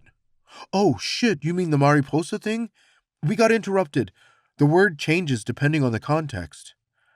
It's not that, I say, my voice warbling. You don't get what it's like to be gay. Then explain it to me. He hasn't let go yet. Tim allows his crutch to fall to the side before pulling me down onto the beach with him. Only then does he release me. His expression is open and earnest, but for once I wish he wasn't so handsome. I'm still irrevocably drawn to him, no matter how hopeless this has become. I always end up alone, I say, my throat so tight that it's hard to get the words out. Which sucks, because this isn't a choice. I don't wrestle with temptation before deciding that I want to be into guys instead of girls. There's nothing to choose between. It simply feels, I don't know, right. People can hate me for that all they want. They can keep calling me names. But do you know what the worst part is? Guys like you. He looks stricken, so I hasten to assure him that the opposite is true. I really, really like you, Tim. And I know it's never going to happen, but I pretend it will anyway, because it's better than nothing. Even though it hurts sometimes. All those women had to do was stop to get your attention, when I would literally do anything. I'm on the verge of tears that I barely manage to hold back, not wanting to cry in front of him. None of this is your fault, it's mine. I'm sorry that I'm having a breakdown about this now, but I'm so freaking tired of being alone. Me too, Tim says with a swallow. What's that supposed to mean? I'm not angry, I'm pleading, because if there's any chance that we're alike, I need to know. Tim's attention is on the ebb and flow of the waves, his expression impossible to read. I'm not sure, he says at last, but it's what I was trying to tell you earlier. Enséñame a volar, mi mariposa hermosa. He turns toward me, his voice laced with emotion. Teach me how to fly, my beautiful butterfly. Tim leans closer, and I don't know how to react or what to do, but those silver eyes hold me captive until his lips touch mine. I instantly come to life and shift to face him, not wanting to lose contact as our mouths press together. I feel his hand on the back of my head, taste the fruity remnants of the drink he had, and begin to burn from the inside like never before. I almost cry out in protest when he pulls back, his eyes searching mine with a newfound intensity. I can only hope he finds what he's looking for. You're not alone, he says. You've got me. I'm not sure what to make of that, but I'm not going to ruin the moment with a million questions. Instead, I seek out his hand on the sand, praying that it wasn't merely a pity kiss, or him being drunk. I'm reassured when he turns his hand over so our fingers can intertwine, even though it doesn't last very long. We're both so grimy, he says, when shaking me off. I laugh, my eyes wet with happy tears, and I can't help it. I have to tell him. That was my first kiss. Really? He asks, looking surprised. What about all those guys you've been with? There weren't that many, I say in my defense, and none of them were interested in that sort of thing. Tim scrunches up his face before he shrugs. Their loss. You're a good kisser. You really think so? Yeah. How'd I do? It was the best kiss of my life. And the only one. Oh, right. Tim grins before his face becomes somber. Listen, I don't know what I'm doing. This is all kind of new to me. That's okay, I say. We can figure it out together. I don't want to make any promises. Tim's expression is apologetic. And I, have a girlfriend, so I probably shouldn't have kissed you. Then why did you? I ask. I don't know. He stares at me a second before a smile tugs at his cheek. I guess it just felt right. My heart is about to explode out of my chest. I'm ready to marry the boy. Get me to a chapel. We can take it slow, I say in contrast to these thoughts, mostly because I don't want to scare him off. Cool, Tim says. A breeze blows across my skin, making me shiver with excitement rather than cold. You still want to grab something to eat? He asks me. On one condition, I reply while getting to my feet. Tim manages to stand on his own. What? Say it again? Tim is only puzzled momentarily before he puts on bedroom eyes, his voice husky and seductive. Enséñame a volar, mi mariposa hermosa. Spanish has never sounded so good. I'm going to really apply myself at school and get an A in the subject when I'm not busy with a class of my own, because I'll do exactly what he wants. I'm going to teach Tim how to fly. I wake up the next morning in his bed. Alone, unfortunately, even though I don't want to rush this. Not anymore. I want to savor every moment with him. Let each day bring a new discovery. He doesn't seem to be in a hurry either. Tim hasn't kissed me again, despite having plenty of opportunities. After we had burgers last night at a fast food place, we drove home. I made him sing a duet with me along the way. His voice is terrible, and he got most of the lyrics wrong, but that only makes me want him more. I like that he's not perfect, and that I have something special to offer him. He does too. I roll over, my gaze settling on the dresser drawers. I'm tempted to flip through his sketchbooks to learn more about him. Then I imagine Tim sitting on the edge of the bed with me while turning each page to reveal his heart. That's how it should go, so I'll wait. While being a total creeper in other ways, I'm naked between sheets that haven't been washed since he last slept in this bed, and I love it. I roll back and forth restlessly, my boner refusing to subside as all sorts of fantasies parade through my mind. Eventually, my stomach grumbles and I check the clock, surprised to see that it's closer to lunch than breakfast. I'll have to make an appearance at home or my mom will worry. Afterwards, I plan on coming right back over here. I get out of bed and put on my old clothes. After stopping by the upstairs bathroom to relieve myself, I attempt to tame my hair and use some mouthwash, just in case, before bounding down the stairs with a grin. I'm nearing the den where Tim slept last night when an unexpected voice stops me in my tracks. But you still, take it off to wash, right? Oh, you don't want to know. I inch forward until I can peek around the corner. Krista is sitting next to Tim on the couch. Even with their backs to me, I can tell her attention is on the boot that he often props up on the coffee table.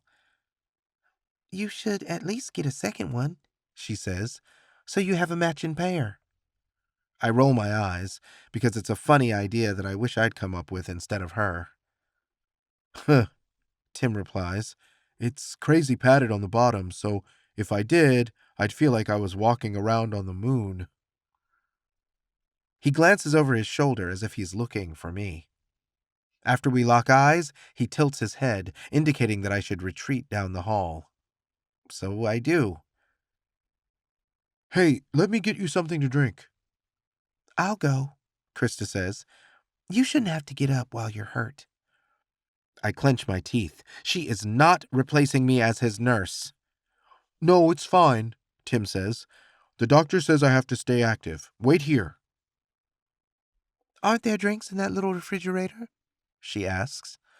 Nothing my parents want us to have, he lies. Find something we can watch on TV. I'll be right back. He certainly can maneuver well despite the injured ankle. I wait at the end of the hall until he sees me. Then I walk to the kitchen and wait. "Hey," Tim whispers as he enters the room. "Sorry, she just showed up at my door." "I can't imagine why," I grumble. He makes a face. "I didn't ask her to." "I know. I'm just surprised it took this long." I chew my bottom lip while watching him remove 2 cans of soda from the refrigerator. I don't think either of them is for me. "Maybe you should introduce us," I suggest. "What? Why?" Tim looks panicked by the idea. "Don't you know each other already?" "Yes, but she doesn't know that we're friends." I swallow. "Or whatever." Tim is shaking his head. "That's a bad idea." "How come?" My brow knots up. "You said yesterday that you didn't care if your friends knew." "Yeah, but that was before." He checks the entrance to the kitchen, making sure we're still alone. "You know." "So we'll keep that part a secret," I press. His expression is guarded. "We've got to keep the whole thing a secret, Benjamin." I frown at this. "How come?" "Because my friends, my parents, they'll only get in the way."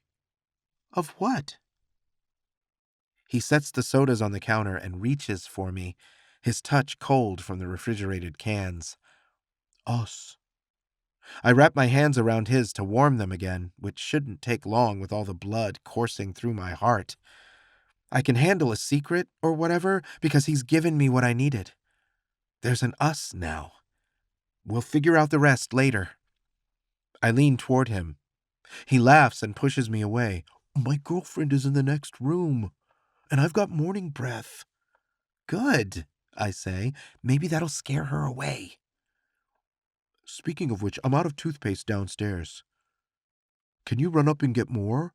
"Nope," I say. "Have fun with your girlfriend." "But what if she wants to—" "See ya," I say, already heading for the door. "Wait," he calls after me. "One more thing." I turn around, hoping for a hug or even a stinky smooch. Instead, he holds out his hand. "Give me back my damn keys." I pretend to be confused. "But how will I drive you to school tomorrow?" His face contorts until I laugh. "Will you call me?" I ask, wanting a little more reassurance. "When she's gone?" "Yeah," Tim says. "I'll call you." I dig the keys out of my pocket and place them in his palm, the tips of my fingers brushing the side of his hand as I pull away.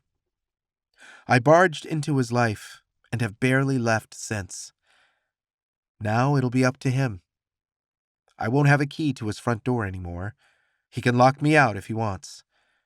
But judging from the affectionate way he ruffles my hair, I don't think this is the end. Not for either of us. The story continues as an audiobook, ebook, or paperback, available at your favorite retailer.